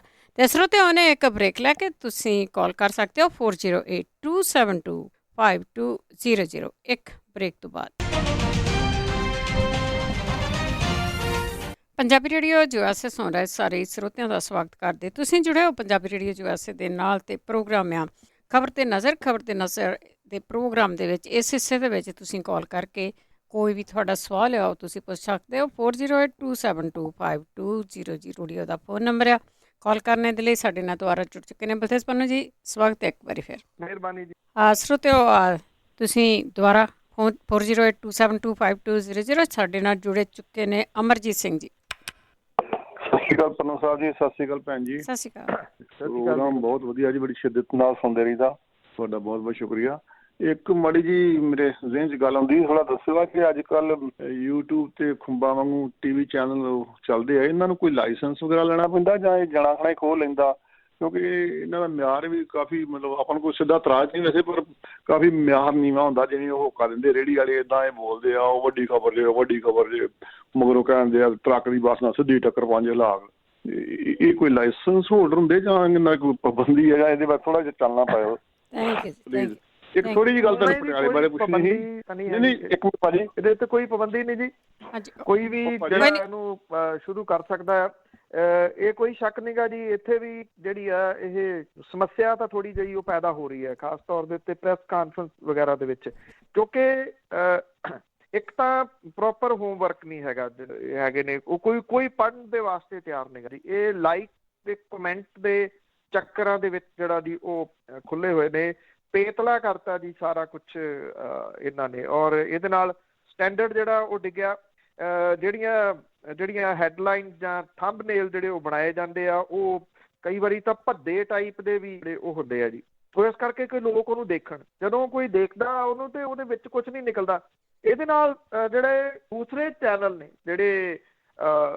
ਜਿਹੜੇ ਪ੍ਰੋਪਰ ਸਾਰੀ ਕਵਰੇਜ ਵਗੈਰਾ ਕਰਦੇ ਆ ਜੀ, ਉਹਨਾਂ ਨੂੰ ਵੀ ਇਸ ਚੀਜ਼ ਦਾ ਸਾਹਮਣਾ ਕਰਨਾ ਜਿਹੜਾ ਉਹ ਪੈ ਰਿਹਾ। ਜਿਹੜੇ ਸਹੀ ਨੇ ਉਹ ਵੀ ਭੁਗਤਣਗੇ ਜਾਂ ਭੁਗਤ ਰਹੇ ਨੇ, ਤੁਸੀਂ ਇਹ ਕਹਿ ਲਓ। ਲਾਇਸੈਂਸ ਕੋਈ ਹੈ ਨਹੀਂ ਗਾ। ਹਾਂ, ਹੁਣ ਆਉਣ ਵਾਲੇ ਦਿਨਾਂ ਦੇ ਵਿੱਚ ਜਿਵੇਂ ਇੱਥੇ OTT ਹੈ, ਜੇ ਆਪਾਂ ਭਾਰਤ ਦੀ ਗੱਲ ਕਰੀਏ ਜੀ, ਉੱਥੇ ਕੁਛ ਰਿਸਟ੍ਰਿਕਸ਼ਨ ਜਿਹੜੀਆਂ ਉਹ ਲੱਗ ਰਹੀਆਂ ਨੇ। ਇਹਦੇ ਉੱਤੇ ਵੀ ਸ਼ਾਇਦ ਰਿਸਟ੍ਰਿਕਸ਼ਨ ਜਿਹੜੀਆਂ ਜੀ ਉਹ ਆ ਜਾਣਗੀਆਂ ਆਉਣ ਵਾਲੇ ਸਮੇਂ ਦੇ ਦੌਰਾਨ। ਇਹ ਲਾਉਣੀਆਂ ਹੀ ਕਿਤੇ ਨਾ ਕਿਤੇ ਜਿਹੜਾ ਉਹ ਪੈਣਗੀਆਂ। ਪਰ ਇਸ ਤਰ੍ਹਾਂ ਹੈ, ਥੋੜਾ ਜਿਹਾ ਜਿਹੜੇ ਵਿਊਅਰਸ ਨੇ, ਲਿਸਨਰ ਨੇ, ਇਹ ਉਹਨਾਂ ਦੀ ਰਿਸਪੋਂਸਿਬਿਲਿਟੀ ਵੀ ਜਿਹੜੀ ਜੀ ਉਹ ਬਣ ਜਾਂਦੀ ਆ। ਉਹ ਇਸ ਪੱਖੋਂ ਬਣ ਜਾਂਦੀ ਆ ਕਿ ਹਰੇਕ ਨੂੰ ਜਿਹੜਾ ਇਸ ਤਰ੍ਹਾਂ ਦੇ ਨੂੰ ਉਹ ਖੋਲ੍ਹਣ ਦੀ ਵੀ ਲੋੜ ਨਹੀਂ ਗੀ ਕਿ ਹਰ ਇੱਕ ਨੂੰ ਤੁਸੀਂ ਜਦੋਂ ਤੁਸੀਂ ਜਿਹੜਾ ਥੰਬਨੇਲ ਆ ਜਾਂ ਜਿਹੜੀ ਉਹਦੇ ਤੋਂ ਹੀ ਅੰਦਾਜ਼ਾ ਲਾ ਲੈਂਦੇ ਹੋ ਕਿ ਇਹਦੇ ਵਿੱਚ ਕੀ ਹੋਊਗਾ, ਤੇ ਫਿਰ ਉਹਨੂੰ ਖੋਲ ਕੇ ਉਹਨਾਂ ਦੀਆਂ ਲਾਈਕਸ ਜਿਹੜੀਆਂ ਉਹ ਵਧਾਉਣੀਆਂ, ਜਿਹੜਾ ਉਹਨਾਂ ਦਾ ਇਹ ਮੇਨ ਮਕਸਦ ਆ। ਆਪਾਂ ਥੋੜਾ ਜਿਹਾ ਜਿਹੜਾ ਜੀ ਉਹ ਗਰੇਜ ਕਰੀਏ ਜਿੱਥੇ ਤੁਸੀਂ ਵਿਸ਼ਵਾਸ ਕਰਦੇ ਹੋ। ਮੈਂ ਨਹੀਂ ਇਹ ਕਹਿੰਦਾ ਕਿ ਤੁਸੀਂ ਮੇਰੇ ਤੇ ਵਿਸ਼ਵਾਸ ਕਰੋ ਜਾਂ ਇਸ ਪਲੇਟਫਾਰਮ ਦੇ ਉੱਤੇ ਵਿਸ਼ਵਾਸ ਕਰੋ। ਜਿੱਥੇ ਵੀ ਵਿਸ਼ਵਾਸ ਕਰਦੇ ਹੋ ਉਹਦੇ ਉੱਤੇ ਵਿਸ਼ਵਾਸ ਰੱਖ ਕੇ ਤੁਸੀਂ ਉਹਨੂੰ ਸੁਣੋ, ਉਹਨੂੰ ਫੋਲੋ ਕਰੋ। ਉਹ ਬਿਹਤਰ ਇੱਕ ਜਿਹੜਾ ਦੀ ਤਰੀਕਾ ਹੈ। ਨਹੀਂ ਤਾਂ ਅਦਰਵਾਈਜ਼ ਆਪਾਂ ਇਹਨਾਂ ਨੂੰ ਪ੍ਰਮੋਟ ਹੀ ਕਰ ਰਹੇ ਹੁੰਦੇ ਬਹੁਤੀ ਵਾਰੀ। ਮੈਂ ਤੁਹਾਨੂੰ ਆਪਣੀ ਪਰਸਨਲ ਗੱਲ ਦੱਸੀ ਕਿ ਜਿਹੜੇ ਕੁਛ ਜਿਹੜੇ ਨਾਮਵਰ ਨੇ, ਕੁਛ ਜਰਨਲਿਸਟ ਨੇ, ਉਹਨਾਂ ਦੇ ਵਿੱਚ ਐਨਾਲਿਸਿਸ ਕਰਨ ਵਾਲੇ ਨੇ, ਉਹਨਾਂ ਨੂੰ ਮੈਂ ਰੈਗੂਲਰ ਜਿਹੜਾ ਦੀ ਮੈਂ ਉਹਨਾਂ ਨੂੰ ਹੀ ਸੁਣਦਾ, ਦੂਸਰੇ ਤੇ ਨਾ ਕਦੀ ਕਲਿੱਕ ਜਿਹੜਾ ਕੀਤਾ ਜੀ, ਨਾ ਜ਼ਰੂਰਤ ਹੀ ਆ। ਪਤਾ ਹੈ ਕਿ ਜਿਹਦੀ ਹੈਡਲਾਈਨ ਹੀ ਇਹੋ ਜਿਹੀ, ਉਹਦੇ ਵਿੱਚੋਂ ਕੀ ਨਿਕਲਣਾ। ਇਹ ਗੱਲ ਪੁੱਛਣੀ ਮਾੜੀ ਜੀ। ਹੈਲੋ ਜੀ ਪੁੱਛੋ। ਉਹ ਪਟਿਆਲੇ ਤੋਂ ਵੀਰ ਜੀ, ਤੁਸੀਂ ਇਸ ਕਰਕੇ ਮੈਨੂੰ ਥੋੜਾ ਜਿਹਾ ਦੱਸਿਓ ਵੀ ਉਹ ਉੱਥੇ ਭੂਤਵਾੜਾ ਹੁੰਦਾ ਸੀ ਤੇ ਉਹ ਬੜਾ ਮਸ਼ਹੂਰ ਸੀ, ਉਹ ਅੱਜ ਕੱਲ੍ਹ ਹੈਗਾ ਉੱਥੇ ਆਉਣ ਜਾਣੀ ਹੈਗੀ ਆ ਕਿ ਬਿਲਕੁਲ ਹੀ ਜਾਂ ਬੰਦ ਹੋ ਚੁੱਕਿਆ? ਪਲੀਜ਼। Thank you. ਹੈਗਾ ਜੀ, ਨਾਮ ਦਾ ਹੀ ਆ, ਬਹੁਤ ਜ਼ਿਆਦਾ ਕੁਛ ਤਾਂ ਉੱਥੇ ਹੁਣ ਨਹੀਂ ਜਿਹੜਾ ਹੈਗਾ, ਪਰ ਨਿਸ਼ਾਨੀ ਦੇ ਤੌਰ ਦੇ ਉੱਤੇ ਜ਼ਰੂਰ ਜਿਹੜਾ ਦੀ ਉਹ ਹੈਗਾ, ਪਰ ਉਹ ਘੱਟ ਲੋਕ ਜਾਣਦੇ ਜਿਹੜੇ ਪੁਰਾਣੇ ਨੇ। ਜਿਵੇਂ ਤੁਸੀਂ ਮੇਰਾ ਗੱਲ ਦੇਖਿਆ ਹੋਊਗਾ ਤਾਂ ਕਰਕੇ ਜਾਣਦੇ ਹੋ, ਨਵਿਆਂ ਨੂੰ ਕਿਸੇ ਨੂੰ ਪਤਾ ਹੀ ਨਹੀਂ ਗਾ ਜੀ ਉਹਦੇ ਬਾਰੇ। ਸ਼ਾਇਦ ਨਵਿਆਂ ਨੇ ਤੇ ਨਾ ਹੀ ਵੀ ਹੁਣ ਸੁਣਿਆ ਹੋਣਾ ਭੂਤਵਾੜਾ। ਅੱਗੇ ਜੀ ਗੈਰੀ, ਸਤਿ ਸ਼੍ਰੀ ਅਕਾਲ। ਭੂਤ ਨਹੀਂ ਵੈਸੇ ਉੱਥੇ ਭੂਤ ਨਹੀਂ ਰਹਿੰਦੇ ਜੀ, ਉੱਥੇ ਭੂਤ ਨਹੀਂ ਰਹਿੰਦੇ, ਉਹਦਾ ਨਾਂ ਹੀ ਭੂਤਵਾੜਾ ਹੈ। ਹਾਂਜੀ ਗੈਰੀ, ਸਤਿ ਸ਼੍ਰੀ ਅਕਾਲ। ਹਾਂਜੀ ਸਤਿ ਸ਼੍ਰੀ ਅਕਾਲ ਜੀ। ਹੈਲੋ। ਹਾਂਜੀ ਸਤਿ ਸ਼੍ਰੀ ਅਕਾਲ ਭੈਣ ਜੀ। ਸਤਿ ਸ਼੍ਰੀ ਅਕਾਲ ਭਾਜੀ ਬਲਤੇਜ ਜੀ। ਸਤਿ ਸ਼੍ਰੀ ਅਕਾਲ। ਭਾਜੀ ਮੈਂ ਨਾ ਭਾਜੀ ਹੋਣ ਦੀਆਂ ਗੱਲਾਂ ਵੀ ਸੁਣ ਰਿਹਾ, ਚਲੋ ਇਹਨਾਂ ਨੂੰ ਛੱਡੋ, ਤੇ ਮੈਂ ਲਫਾਜ਼ਬਾਜ਼ੀ ਹੁੰਦੀ ਆ। ਮੈਂ ਇੱਕ ਹੋਰ ਵੀਰੇ ਵਿਜੇ ਪ੍ਰਤਾਪ ਤੇ ਗੱਲ ਕਰਨੀ ਆ ਵੀ ਭਾਜੀ ਮੈਂ ਨਾ 5-7 ਦਿਨ ਤੋਂ ਸੁਣ ਰਿਹਾ ਰੇਡੀਓ, ਰੋਜ਼ ਹੀ ਸੁਣੀਦਾ ਰੇਡੀਓ, ਪਰ ਤੁਹਾਨੂੰ ਨਹੀਂ ਲੱਗਦਾ ਵੀ ਇਹ ਸਾਰੀ ਕੈਪਟਨ ਦੀ ਚਾਲ ਆ? ਇਹ ਵਿਜੇ ਸ਼ੋਅ ਜਾਣਾ ਵਾ ਕੈਪਟਨ ਦੇ ਨਾਲ ਹੀ। ਮੈਂ ਤੁਹਾਨੂੰ ਸਵਾਲ ਹੀ ਕਰਦਾ ਪਲੀਜ਼, ਮੈਂ ਨਾ ਜਿੰਨੀ ਕੁ ਮੇਰੀ ਸੋਚ ਆ ਮੈਂ ਕਹਿੰਦਾ ਇਹ ਇਹਨਾਂ ਦੀ ਚਾਲ ਆ। ਇਹ ਆਉਣ ਵਾਲੇ ਸਮੇਂ ਵੇਖ ਲਿਓ, ਤੁਹਾਨੂੰ ਪਤਾ ਲੱਗ ਜਾਣਾ, ਕਿਉਂਕਿ ਮੈਂ ਤਾਂ ਖਾੜਕੂ ਬੰਦਾ, ਮੇਰਾ ਵੀ ਅੰਮ੍ਰਿਤਸਰ ਦੇ ਏਰੀਏ ਨਾਲ ਸੰਬੰਧ ਦਾ, ਪਿੰਡ ਦਾ ਨਾਂ ਛੱਡੋ, ਪਰ ਇਹ ਸ਼ੋਅ ਹੋ ਜਾਣਾ ਸਭ ਕੁਛ। Thank you. ਤੁਸੀਂ ਆਪਣੇ ਵਿਚਾਰ ਦੱਸ, ਚਲੋ ਆਪਾਂ ਇੰਤਜ਼ਾਰ ਕਰਦੇ ਹਾਂ ਕਿ ਤੁਹਾਡੇ ਵਿਚਾਰ ਸਹੀ ਹੁੰਦੇ ਨੇ। ਗਾਂ ਕੀ ਹਰਵੰਸ ਸਿੰਘ ਜੀ। ਸਤਿ ਸ਼੍ਰੀ ਅਕਾਲ ਜੀ। ਮੇਰਾ ਤਾਂ ਬਲਤੇਜ ਪੰਨੂ ਜੀ ਨੂੰ ਇੱਕ ਹੀ ਸਵਾਲ ਆ ਕਿ ਜੇ ਸਿੱਧੂ ਕੁਛ ਕੰਮ ਹੀ ਨਹੀਂ ਕਰਦਾ ਤੇ ਆਪਾਂ ਸਿੱਧੂ ਨੂੰ ਕਿਉਂ ਪ੍ਰਮੋਟ ਕਰੀ ਜਾ ਰਹੇ ਵੀ ਸਾਡਾ ਆਹ ਕਰੂਗਾ, ਸਾਡਾ ਉਹ ਕਰੂਗਾ, ਸਾਡਾ ਆਹ ਸਵਾਰੂਗਾ? ਜੀ ਪੰਨੂ ਸਾਹਿਬ ਜਵਾਬ ਦਿਓ ਜੀ। Thank you. ਨਹੀਂ, ਮੈਂ ਤਾਂ ਪ੍ਰਮੋਟ ਨਹੀਂ ਕਰਦਾ ਜੀ, ਤਾਂ ਖਬਰਾਂ ਨੇ, ਖਬਰਾਂ ਦੇ ਰੂਪ ਵਿੱਚ ਖਬਰਾਂ ਦੀ ਚੀਰ ਫਾੜ ਜਿਹੜੀ ਦੀ ਉਹ ਜ਼ਰੂਰ ਕਰਦੇ ਆ। ਆਪਾਂ ਇਹ ਵੀ ਨਹੀਂ ਕਰ ਸਕਦੇ ਕਿ ਉਹਦੀ ਗੱਲ ਨਾ ਜਿਹੜੀ ਦੀ ਉਹ ਕਰੀਏ। ਬਾਕੀ ਦੇਖੋ, ਡਿਸੀਜ਼ਨ ਮੇਕਰ ਤੁਸੀਂ ਹੋ, ਲਿਸਨਰ ਤੁਸੀਂ ਹੋ ਜੀ, ਸਾਰੇ ਡਿਸੀਜ਼ਨ ਤੁਸੀਂ ਬਣਾਉਣਾ ਹੁੰਦਾ। ਮੈਂ ਕੋਈ ਫੋਰਸਫੁਲੀ ਤਾਂ ਕਿਸੇ ਨੂੰ ਕਹਿੰਦਾ ਨਹੀਂ ਕਿ ਕੀ ਕਰੋ ਜਾਂ ਕੀ ਨਾ ਕਰੋ ਜੀ। ਆਪਾਂ ਇਹ ਤਾਂ ਨਹੀਂ ਨਾ ਕਰ ਸਕਦੇ ਵੀ ਮਿੱਥ ਕੇ ਉਹਨੂੰ ਪਾਸੇ ਕਰਤਾ ਜਾਵੇ। ਹੁਣ ਜੇ ਨਵਜੋਤ ਸਿੰਘ ਸਿੱਧੂ ਹੋਰਾਂ ਨੇ ਚਿੱਠੀ ਲਿਖੀ ਆ, ਉਹਨਾਂ ਨੇ ਪ੍ਰੈਸ ਕਾਨਫਰੰਸ ਕੀਤੀ ਹੈ, ਜਾਂ ਉਹਨਾਂ ਦੇ ਜਵਾਬ ਦੇ ਵਿੱਚ ਜਿਹੜੀ ਫੂਲਕਾ ਸਾਹਿਬ ਨੇ ਲਿਖੀ ਹੈ, ਉਹ ਤਾਂ ਜਾਣਕਾਰੀ ਦੇ ਤੁਹਾਨੂੰ ਜਾਣਕਾਰੀ ਦੇ ਰਹੇ ਆ ਜੀ। ਕਿੱਥੇ ਕਿਹਾ ਕਿ ਤੁਹਾਨੂੰ ਜਬਰੀ ਵੀ ਤੁਸੀਂ ਉਹਨਾਂ ਨੂੰ ਹੀ ਫੋਲੋ ਕਰੋ ਜਾਂ ਉਹਨਾਂ ਉੱਤੇ ਹੀ ਸਾਰੀਆਂ ਆਸਾਂ ਨੇ? ਕਿਤੇ ਮੇਰੇ ਤੋਂ ਸੁਣਿਆ ਜੀ ਇਹ ਗੱਲ? ਕਦੀ ਵੀ ਨਹੀਂ ਸੁਣੀ ਹੋਊ। ਬਿਲਕੁਲ, ਕਈ ਵਾਰੀ ਉਹ ਹੈਗਾ ਨਾ ਵੀ ਥਾਂ ਥਾਂ ਤੇ ਜਿਸ ਤਰ੍ਹਾਂ ਉਹ YouTube ਆ ਜਾਂਦੀਆਂ, ਔਰ ਜਿਹੜੇ ਛੋਟੇ ਛੋਟੇ ਆ ਜਾਂਦੇ ਆ, ਸਾਨੂੰ ਆਦਤ ਪੈ ਗਈ ਉਹ ਜਾਂ WhatsApp ਤੇ ਘੁੰਮਦਾ ਫਿਰਦਾ ਹੈ ਨਾ, ਕਈ ਵਾਰੀ ਉੱਥੋਂ ਵੀ ਸਾਨੂੰ ਐਂ ਲੱਗਦਾ। ਜਸਵਿੰਦਰ ਸਿੰਘ ਜੀ। ਹਾਂਜੀ ਭੈਣ ਜੀ, ਸਤਿ ਸ਼੍ਰੀ ਅਕਾਲ ਜੀ। ਸਤਿ ਸ਼੍ਰੀ ਅਕਾਲ ਭੈਣ ਜੀ। ਮੇਰੇ ਦੋ ਸਵਾਲ ਹੈ। ਇੱਕ ਉਧਰ ਕਹਿੰਦੇ ਜਿਹੜੀਆਂ ਬੈਂਕਾਂ ਬੰਦ ਹੋਈਆਂ ਉਹਨਾਂ ਦੇ ਨਾਮ ਮੜ ਜਾ ਇਹ ਦੱਸਣ ਭਾਜੀ ਹੁਣੇ, ਤੇ ਇੱਕ ਸਵਾਲ ਹੈਗਾ ਮੈਨੂੰ ਜਾਣਾ ਸੀ, ਅਸੀਂ ਇੰਡੀਆ ਨੂੰ ਵੀ ਜਾਣ ਦਾ ਕੋਈ ਪ੍ਰੋਗਰਾਮ ਹੈਗਾ ਜਾਂ ਨਹੀਂ ਹੈਗਾ? ਕੀ ਕੋਲ ਚਾਹੀਦਾ ਆ? ਮੁੜ ਕੇ ਆਉਣਾ ਤੁਸੀਂ ਉੱਥੋਂ ਕਿ ਉੱਥੇ ਰਹਿਣਾ? ਨਾ ਜੀ, ਦੂਜਾ ਆ ਜਾਣਾ ਮਹੀਨੇ ਕੁ ਬਾਅਦ, 1.5 ਮਹੀਨੇ ਬਾਅਦ। ਚਲੋ ਕੋਈ ਨਹੀਂ, ਠੀਕ ਜੀ। ਦੇਖੋ, ਮੇਰੇ ਖਿਆਲ ਭੈਣ ਜੀ ਉਹਨਾਂ ਨੇ ਤੁਹਾਨੂੰ ਪੁੱਛ ਹੀ ਲਿਆ ਉਹ ਜਿਹੜਾ ਜੀ ਉਹ ਪੁੱਛਣਾ ਸੀਗਾ ਉਹਨਾਂ ਦਾ ਵੀ ਤੁਸੀਂ ਜਿਹੜਾ ਵੀ, ਕਿਉਂਕਿ ਹਾਲਾਤ ਇਸ ਵੇਲੇ ਜਿਹੜੇ ਜਿਸ ਤੇ ਬਣ ਰਹੇ ਆ ਉਹਦੇ ਹਿਸਾਬ ਦੇ ਨਾਲ ਤਾਂ ਮੇਰੀ ਜਾਚੇ ਅਜੇ ਕਿਹੜਾ ਪੋਸਟਪੋਨ ਰੱਖੋ ਮੁੜ ਕੇ, ਕਿਉਂਕਿ ਇਹ ਆ ਜੀ ਕਿ ਫਿਰ ਤੁਸੀਂ ਇੱਥੇ ਕੰਪਲੇਂਟ ਕਰੋਗੇ ਕਿ ਹੁਣ ਸਾਨੂੰ ਇੱਥੋਂ ਕੱਢੋ, ਕਿਉਂਕਿ ਹਾਲਾਤ ਜਿਹੜੇ ਆ ਉਹ ਅਜੇ ਸਾਜ਼ਗਾਰ ਨਹੀਂ ਗਏ ਜਿਹੜੇ ਇਹ ਯਾਤਰਾ ਕਰਨ ਦੇ। ਮੈਂ ਤਾਂ ਇੰਨੀ ਸੁਜੈਸ਼ਨ ਆ, ਦੇਖੋ ਮੰਨਣੀ ਨਾ ਮੰਨਣੀ ਇਹ ਤੁਹਾਡੇ ਉੱਤੇ ਆ। ਜੇ ਤੁਸੀਂ ਇਹ ਮਿੱਥ ਲਿਆ ਕਿ ਤੁਸੀਂ ਆਉਣਾ, ਤੁਸੀਂ ਆ ਸਕਦੇ ਹੋ, ਰਿਸਟ੍ਰਿਕਸ਼ਨ ਕੋਈ ਨਹੀਂ ਹੈਗੀਆਂ ਅਜੇ ਇੱਥੇ ਅਜੇ ਜਿਹੜੀਆਂ ਜੀ। ਪਰ ਜਿਵੇਂ ਇੰਗਲੈਂਡ ਨੇ ਹੁਣ ਭਾਰਤ ਤੋਂ ਆਉਣ ਵਾਲੀਆਂ ਜਿਹੜੀਆਂ ਫਲਾਈਟਾਂ ਨੇ ਉਹਦੇ ਉੱਤੇ ਰੋਕ ਜਿਹੜੀ ਉਹ ਲਾ ਦਿੱਤੀ ਹੈ, ਔਰ ਬਾਕੀ ਮੁਲਕਾਂ ਨੇ ਵੀ, ਜਦੋਂ ਪਾਕਿਸਤਾਨ ਨੇ ਭਾਰਤ ਤੋਂ ਆਉਣ ਵਾਲੇ ਯਾਤਰੀਆਂ ਦੇ ਉੱਤੇ ਰੋਕ ਜਿਹੜੀ ਉਹ ਲਾ ਦਿੱਤੀ ਹੈ, ਕਿਉਂਕਿ ਇੱਥੇ ਜਿਹੜੀ ਇਹ ਸੈਕਿੰਡ ਲਹਿਰ ਆ ਬਹੁਤ ਸਟਰੋਂਗਲੀ ਇਸ ਵੇਲੇ ਫੈਲੀ ਹੋਈ ਹੈ। ਤੋ ਆਪ ਐਲ ਮੁਝੇ ਬਾਹਰ ਨਾ ਜਿਹੜਾ ਦੀ ਉਹ ਕਰੋ, ਕਿਉਂਕਿ ਜਦੋਂ ਤੁਸੀਂ ਆਓਗੇ ਰਸਤੇ ਦੇ ਵਿੱਚ ਦੂਜਾ ਤੀਜਾ ਕੁਝ ਵੀ ਜਿਹੜਾ ਦੀ ਹੋ ਸਕਦਾ। ਬਾਕੀ ਤੁਹਾਡੇ ਉੱਤੇ ਨਿਰਭਰ ਆ ਜੀ ਕਿ ਤੁਸੀਂ ਆਉਣਾ ਜਾਂ ਨਹੀਂ ਆਉਣਾ। ਜਿਹੜੀਆਂ ਬੈਂਕਾਂ ਮਰਜ ਹੋਈਆਂ ਨੇ ਉਹਨਾਂ ਵੀ ਲੰਬੀ ਚੌੜੀ ਜਿਹੜੀ ਉਹ ਲਿਸਟ ਹੈ ਜੀ। ਇੱਕਦਮ ਤਾਂ ਹੁਣ ਤਾਂ ਮੇਰੇ ਸਾਹਮਣੇ ਉਹ ਲਿਸਟ ਨਹੀਂ ਹੈਗੀ ਕਿ ਮੈਂ ਇਕੱਲੀ ਤੁਹਾਨੂੰ ਜਿਹੜਾ ਉਹ ਪੜ੍ਹ ਦੇਵਾਂ। ਕਿਹੜੇ ਬੈਂਕ ਦੇ ਬਾਰੇ ਤੁਸੀਂ ਪੁੱਛਣਾ ਚਾਹੁੰਦੇ ਹੋ, ਕਿਸੇ ਖਾਸ ਬੈਂਕ 'ਚ ਤੁਹਾਡਾ ਅਕਾਊਂਟ ਹੈ ਉਹਦੇ ਬਾਰੇ ਮੈਂ ਜ਼ਰੂਰ ਜਿਹੜਾ ਜੀ ਉਹ ਦੱਸ ਸਕਦਾ। ਦੁਬਾਰਾ ਕਾਲ ਕਰਕੇ ਪੁੱਛ ਲਿਓ ਜੀ ਵੀ ਉਹ ਕਿਹਦੇ 'ਚ ਮਰਜ ਹੋਈ ਹੈ ਤੇ ਉਹਦਾ ਕੀ ਅਸਰ ਪਊਗਾ। ਜੀ ਜੀ, ਅਗਲੇ ਕਾਲਰ ਤੋਂ ਪਹਿਲਾਂ ਦੱਸ ਦਈਏ ਭਾਈ, ਜਿਹਨੇ ਜਾਣਾ ਆ ਜਾ ਸਕਦਾ, ਫਲਾਈਟਾਂ ਹਜੇ ਜਾਂਦੀਆਂ ਆ, ਪਰ ਉੱਥੋਂ ਫਿਰ ਜਾ ਕੇ ਤੁਸੀਂ ਕਾਲ ਕਰਦੇ ਆ ਇੰਡੀਆ ਤੋਂ, ਕੁਛ ਆਉਣ ਦਾ ਦੱਸੋ। ਤੇ ਜਿਸ ਤਰ੍ਹਾਂ ਪੰਨੂ ਸਾਹਿਬ ਨੇ ਵੀ ਦੱਸਿਆ ਹੈਗਾ ਕਿ ਇੰਗਲੈਂਡ ਦਾ, ਆਪਣੇ ਨਿਊਜ਼ੀਲੈਂਡ ਨੇ ਬੰਦ ਕੀਤੀਆਂ ਫਲਾਈਟਾਂ। ਹੋ ਸਕਦਾ ਕਿ ਇੱਥੇ ਵੀ ਪਤਾ ਨਹੀਂ ਉਹ ਕੈਨੇਡਾ ਕਿਹੜੇ ਵੇਲੇ ਬੰਦ ਕਰਦਾ, ਇੱਥੇ ਆਏ ਕਦੋਂ ਬੰਦ ਹੋ ਜਾਣ, ਫਿਰ ਤੁਸੀਂ ਉੱਥੇ ਜਾ ਕੇ ਤੜਫੀ ਜਾਣਾ ਹੈ। ਜੇ ਨਹੀਂ ਜ਼ਰੂਰਤ ਤੁਹਾਨੂੰ ਜਾਣ ਦੀ, ਨਹੀਂ ਐਮਰਜੈਂਸੀ, ਤੇ ਵੇਟ ਕਰ ਲਓ, ਥੋੜ੍ਹੀ ਦੇਰ ਵੇਟ ਕਰ ਲਓ। ਸਾਧੂ ਸਿੰਘ ਜੀ। ਪੰਨੂ ਸਾਹਿਬ ਤੇ ਸਾਰੇ ਸਰੋਤਿਆਂ ਨੂੰ ਸਤਿ ਸ਼੍ਰੀ ਅਕਾਲ ਜੀ। ਜੀ ਸਤਿ ਸ਼੍ਰੀ ਅਕਾਲ ਜੀ। ਪਿਛਲੇ ਵੀਕੇ ਵੀ ਮੈਂ ਇੱਕ ਸਵਾਲ ਕੀਤਾ ਸੀਗਾ ਪੰਜਾਬੀ ਸੂਬੇ ਬਾਰੇ, ਤਾਂ ਉਹਦਾ ਜਿਹੜਾ ਜਵਾਬ ਦਿੱਤਾ ਸੀ ਪੰਨੂ ਸਾਹਿਬ ਨੇ, ਬਹੁਤ ਸੋਹਣੇ, ਬਹੁਤ ਵਧੀਆ ਢੰਗ ਨਾਲ ਜਵਾਬ ਦਿੱਤਾ ਸੀ। ਇਸੇ ਮਸਲੇ ਵਿੱਚ ਮੇਰਾ ਇੱਕ ਹੋਰ ਸਵਾਲ ਹੈ ਜੀ। ਮੇਰਾ ਉਹਨਾਂ ਇੰਨਾ ਨਹੀਂ ਦਿੱਤਾ ਕਨੈਕਸ਼ਨ ਨਹੀਂ ਕੋਈ ਮੇਰਾ, ਉਹਦੇ ਬਾਰੇ ਹੈਗਾ ਜਿੱਦਾਂ ਕਿ ਸੰਨ 47 ਤੋਂ ਪਹਿਲਾਂ ਲੋਕ ਪਾਕਿਸਤਾਨ ਤੱਕ ਜਾਂਦੇ ਸੀ, ਜਿੱਥੇ ਤੱਕ ਵੀ ਸਾਰੇ ਹਿੰਦੁਸਤਾਨ ਵਿੱਚ ਜਿੱਥੇ ਮਰਜ਼ੀ ਆਓ ਜਾਓ, ਤੁਹਾਨੂੰ ਕੋਈ ਬੰਦਿਸ਼ ਨਹੀਂ ਸੀ। ਤੇ ਸੰਨ 47 ਦੇ ਵਿੱਚ ਕੋਈ ਜਿੱਦਾਂ ਦੀ ਮਹਾਰਾਜ ਦੀ ਕਰੋਪੀ ਹੋਈ, 2 ਲੀਕਾਂ ਵਿੱਚ ਕੱਢ ਦਿੱਤੀਆਂ ਗਈਆਂ, ਜਿਸ 'ਚ ਇੱਕ ਪਾਸੇ ਪਾਕਿਸਤਾਨ ਤੇ ਇੱਕ ਪਾਸੇ ਬੰਗਲਾਦੇਸ਼ ਤੇ ਬਾਕੀ ਵਿਚਾਲੇ ਜਿਹੜਾ ਭਾਰਤ ਰਹਿ ਗਿਆ। ਜਿਹੜਾ ਹੁਣ ਇਸ ਵੇਲੇ ਵਿੱਚ ਖਾਲਿਸਤਾਨ ਦੀ ਮੰਗ ਹੋ ਰਹੀ ਆ, ਉਹ ਖਾਲਿਸਤਾਨ ਦੀਆਂ ਹੱਦਾਂ ਕਿੱਥੇ ਤੱਕ ਮੰਗ ਹੋ ਰਹੀ ਆ। ਦੂਜਾ, ਜੇ ਕਿਤੇ ਖਾਲਿਸਤਾਨ ਬਣ ਜਾਂਦਾ, ਮੈਂ ਆਪਣੀ ਨੌਲੇਜ ਲਈ ਪੁੱਛਣਾ ਉਹਦਾ, ਜੇ ਖਾਲਿਸਤਾਨ ਬਣ ਜਾਂਦਾ ਤੇ ਜਿੱਦਾਂ ਹੁਣ ਅਰਦਾਸਾਂ ਕਰੀ ਦੀਆਂ ਵੀ ਇਹ ਸਿੱਖ ਗੁਰਧਾਮਾਂ ਦੇ ਲਈ ਪਾਕਿਸਤਾਨ ਦੇ ਵਿੱਚ ਸਾਨੂੰ ਇੱਦਾਂ ਪ੍ਰਬੰਧ ਦਾ ਜਾਂ ਹੋਰ ਵੀ ਸਾਨੂੰ ਉੱਥੇ ਅਰਦਾਸਾਂ ਦਾ ਸਾਰੇ ਜਾਣਦੇ ਹੀ ਆ। ਤੇ ਫਿਰ ਇੰਡੀਆ ਵਿੱਚ ਹੁਣ ਤੁਹਾਨੂੰ ਪਤਾ ਹਰ ਸਟੇਟ ਦੇ ਵਿੱਚ ਇਹ ਗੁਰੂ ਘਰ ਜਿਹੜੇ ਹੈਗੇ ਆ, ਜਿਹੜੇ ਸਾਧੂ ਸਿੰਘ ਜੀ ਸ਼ਾਰਟ ਕਰ ਲਓ ਸਵਾਲ ਨੂੰ। ਹਾਂਜੀ, ਉਹ ਫਿਰ ਜਿਹੜੇ ਗੁਰੂ ਘਰਾਂ ਦੇ ਲਈ ਜਾਣ ਦੇ ਲਈ ਵੀ ਫਿਰ ਉਹਨਾਂ ਦੀ ਪਰਮਿਸ਼ਨ ਲੈਣੀ ਪਿਆ ਕਰੂ। ਥੈਂਕ ਯੂ ਜੀ। ਦੇਖੋ, ਇਹ ਤੁਸੀਂ ਹਰੇਕ ਗੱਲ ਦੇ ਵਿੱਚ ਤੁਹਾਡੇ ਜੇ ਲੱਗਿਆ ਹੋਇਆ, ਔਰ ਇਸ ਕਰਕੇ ਜੇ ਉਹ ਹੋ ਗਿਆ, ਜੇ ਆਹ ਹੋ ਗਿਆ, ਜੇ ਇੱਧਰ ਨੂੰ ਚਲੇ ਗਿਆ, ਜੇ ਉੱਧਰ ਨੂੰ ਚਲੇ ਗਿਆ। ਹਾਲ ਦੀ ਘੜੀ ਤਾਂ ਪੰਜਾਬ ਦੀ ਜਿਹੜੀ ਹੋਂਦ ਆ ਉਹਦੇ ਉੱਤੇ ਜੇ ਲੱਗਿਆ ਹੋਇਆ ਜੀ। ਇਹਦਾ ਜਵਾਬ ਤਾਂ ਜਿਹੜੇ ਖਾਲਿਸਤਾਨ ਮੰਗ ਰਹੇ ਆ ਉਹ ਦੱਸ ਸਕਦੇ ਆ ਜੀ ਕਿ ਉਹਨਾਂ ਦੀਆਂ ਹੱਦਾਂ ਸਰਹੱਦਾਂ ਕਿਹੜੀਆਂ ਨੇ ਤੇ ਕਿੱਥੋਂ ਤੱਕ ਉਹਨਾਂ ਨੂੰ ਖਾਲਿਸਤਾਨ ਜਿਹੜਾ ਚਾਹੀਦਾ। ਉਹਨਾਂ ਨੂੰ ਤਾਂ ਆਪ ਨਹੀਂ ਪਤਾ ਜੀ। ਉਹ ਦੁਕਾਨਦਾਰੀਆਂ ਨੇ ਜਿਹੜੀਆਂ ਚੱਲੀ ਚੁੱਲੀ ਜਾਂਦੀਆਂ ਨੇ।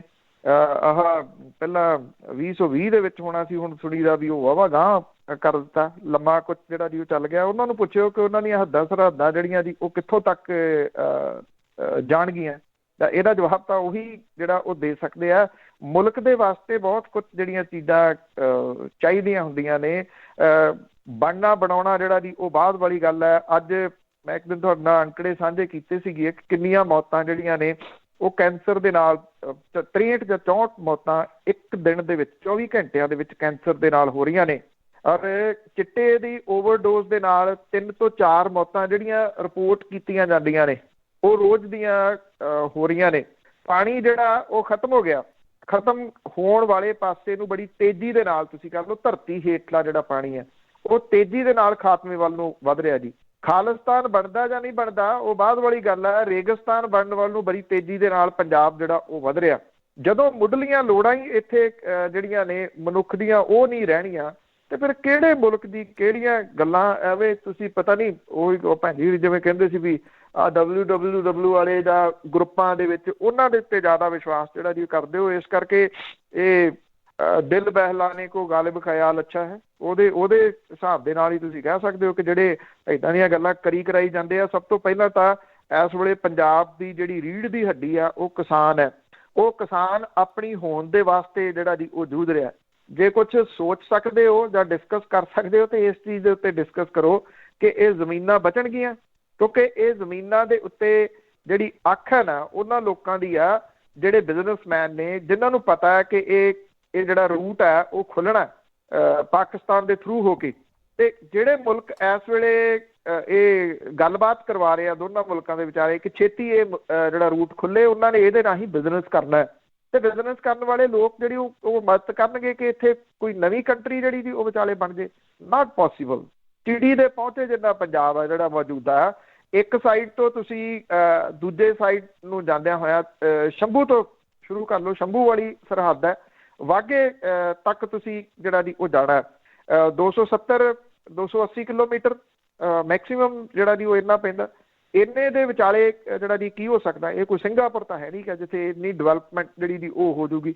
ਇਸ ਕਰਕੇ ਮਹਿਜ਼ ਗੱਲਾਂ ਨੇ ਜੀ। ਮੇਰੀ ਜਾਤੇ ਇਸ ਪਾਸੇ ਸੋਚਣ ਦੀ ਜਗ੍ਹਾ ਦੇ ਉੱਤੇ ਹਾਲ ਦੀ ਘੜੀ ਜੇ ਸੋਚ ਸਕਦੇ ਹੋ ਤਾਂ ਪੰਜਾਬ ਦੀਆਂ ਜ਼ਮੀਨਾਂ, ਪੰਜਾਬ ਦੀ ਹੋਂਦ, ਪੰਜਾਬ ਦੀ ਜਵਾਨੀ ਔਰ ਇਹਨਾਂ ਚੀਜ਼ਾਂ ਦੇ ਵਾਸਤੇ ਜਿਹੜਾ ਉਹ ਸੋਚਣ ਦੀ ਲੋੜ ਹੈ ਵੀ ਜੇ ਬਚਦੀ ਹੈ ਤੇ ਇਹ ਬਾਅਦ ਵਾਲੀਆਂ ਗੱਲਾਂ ਨੇ।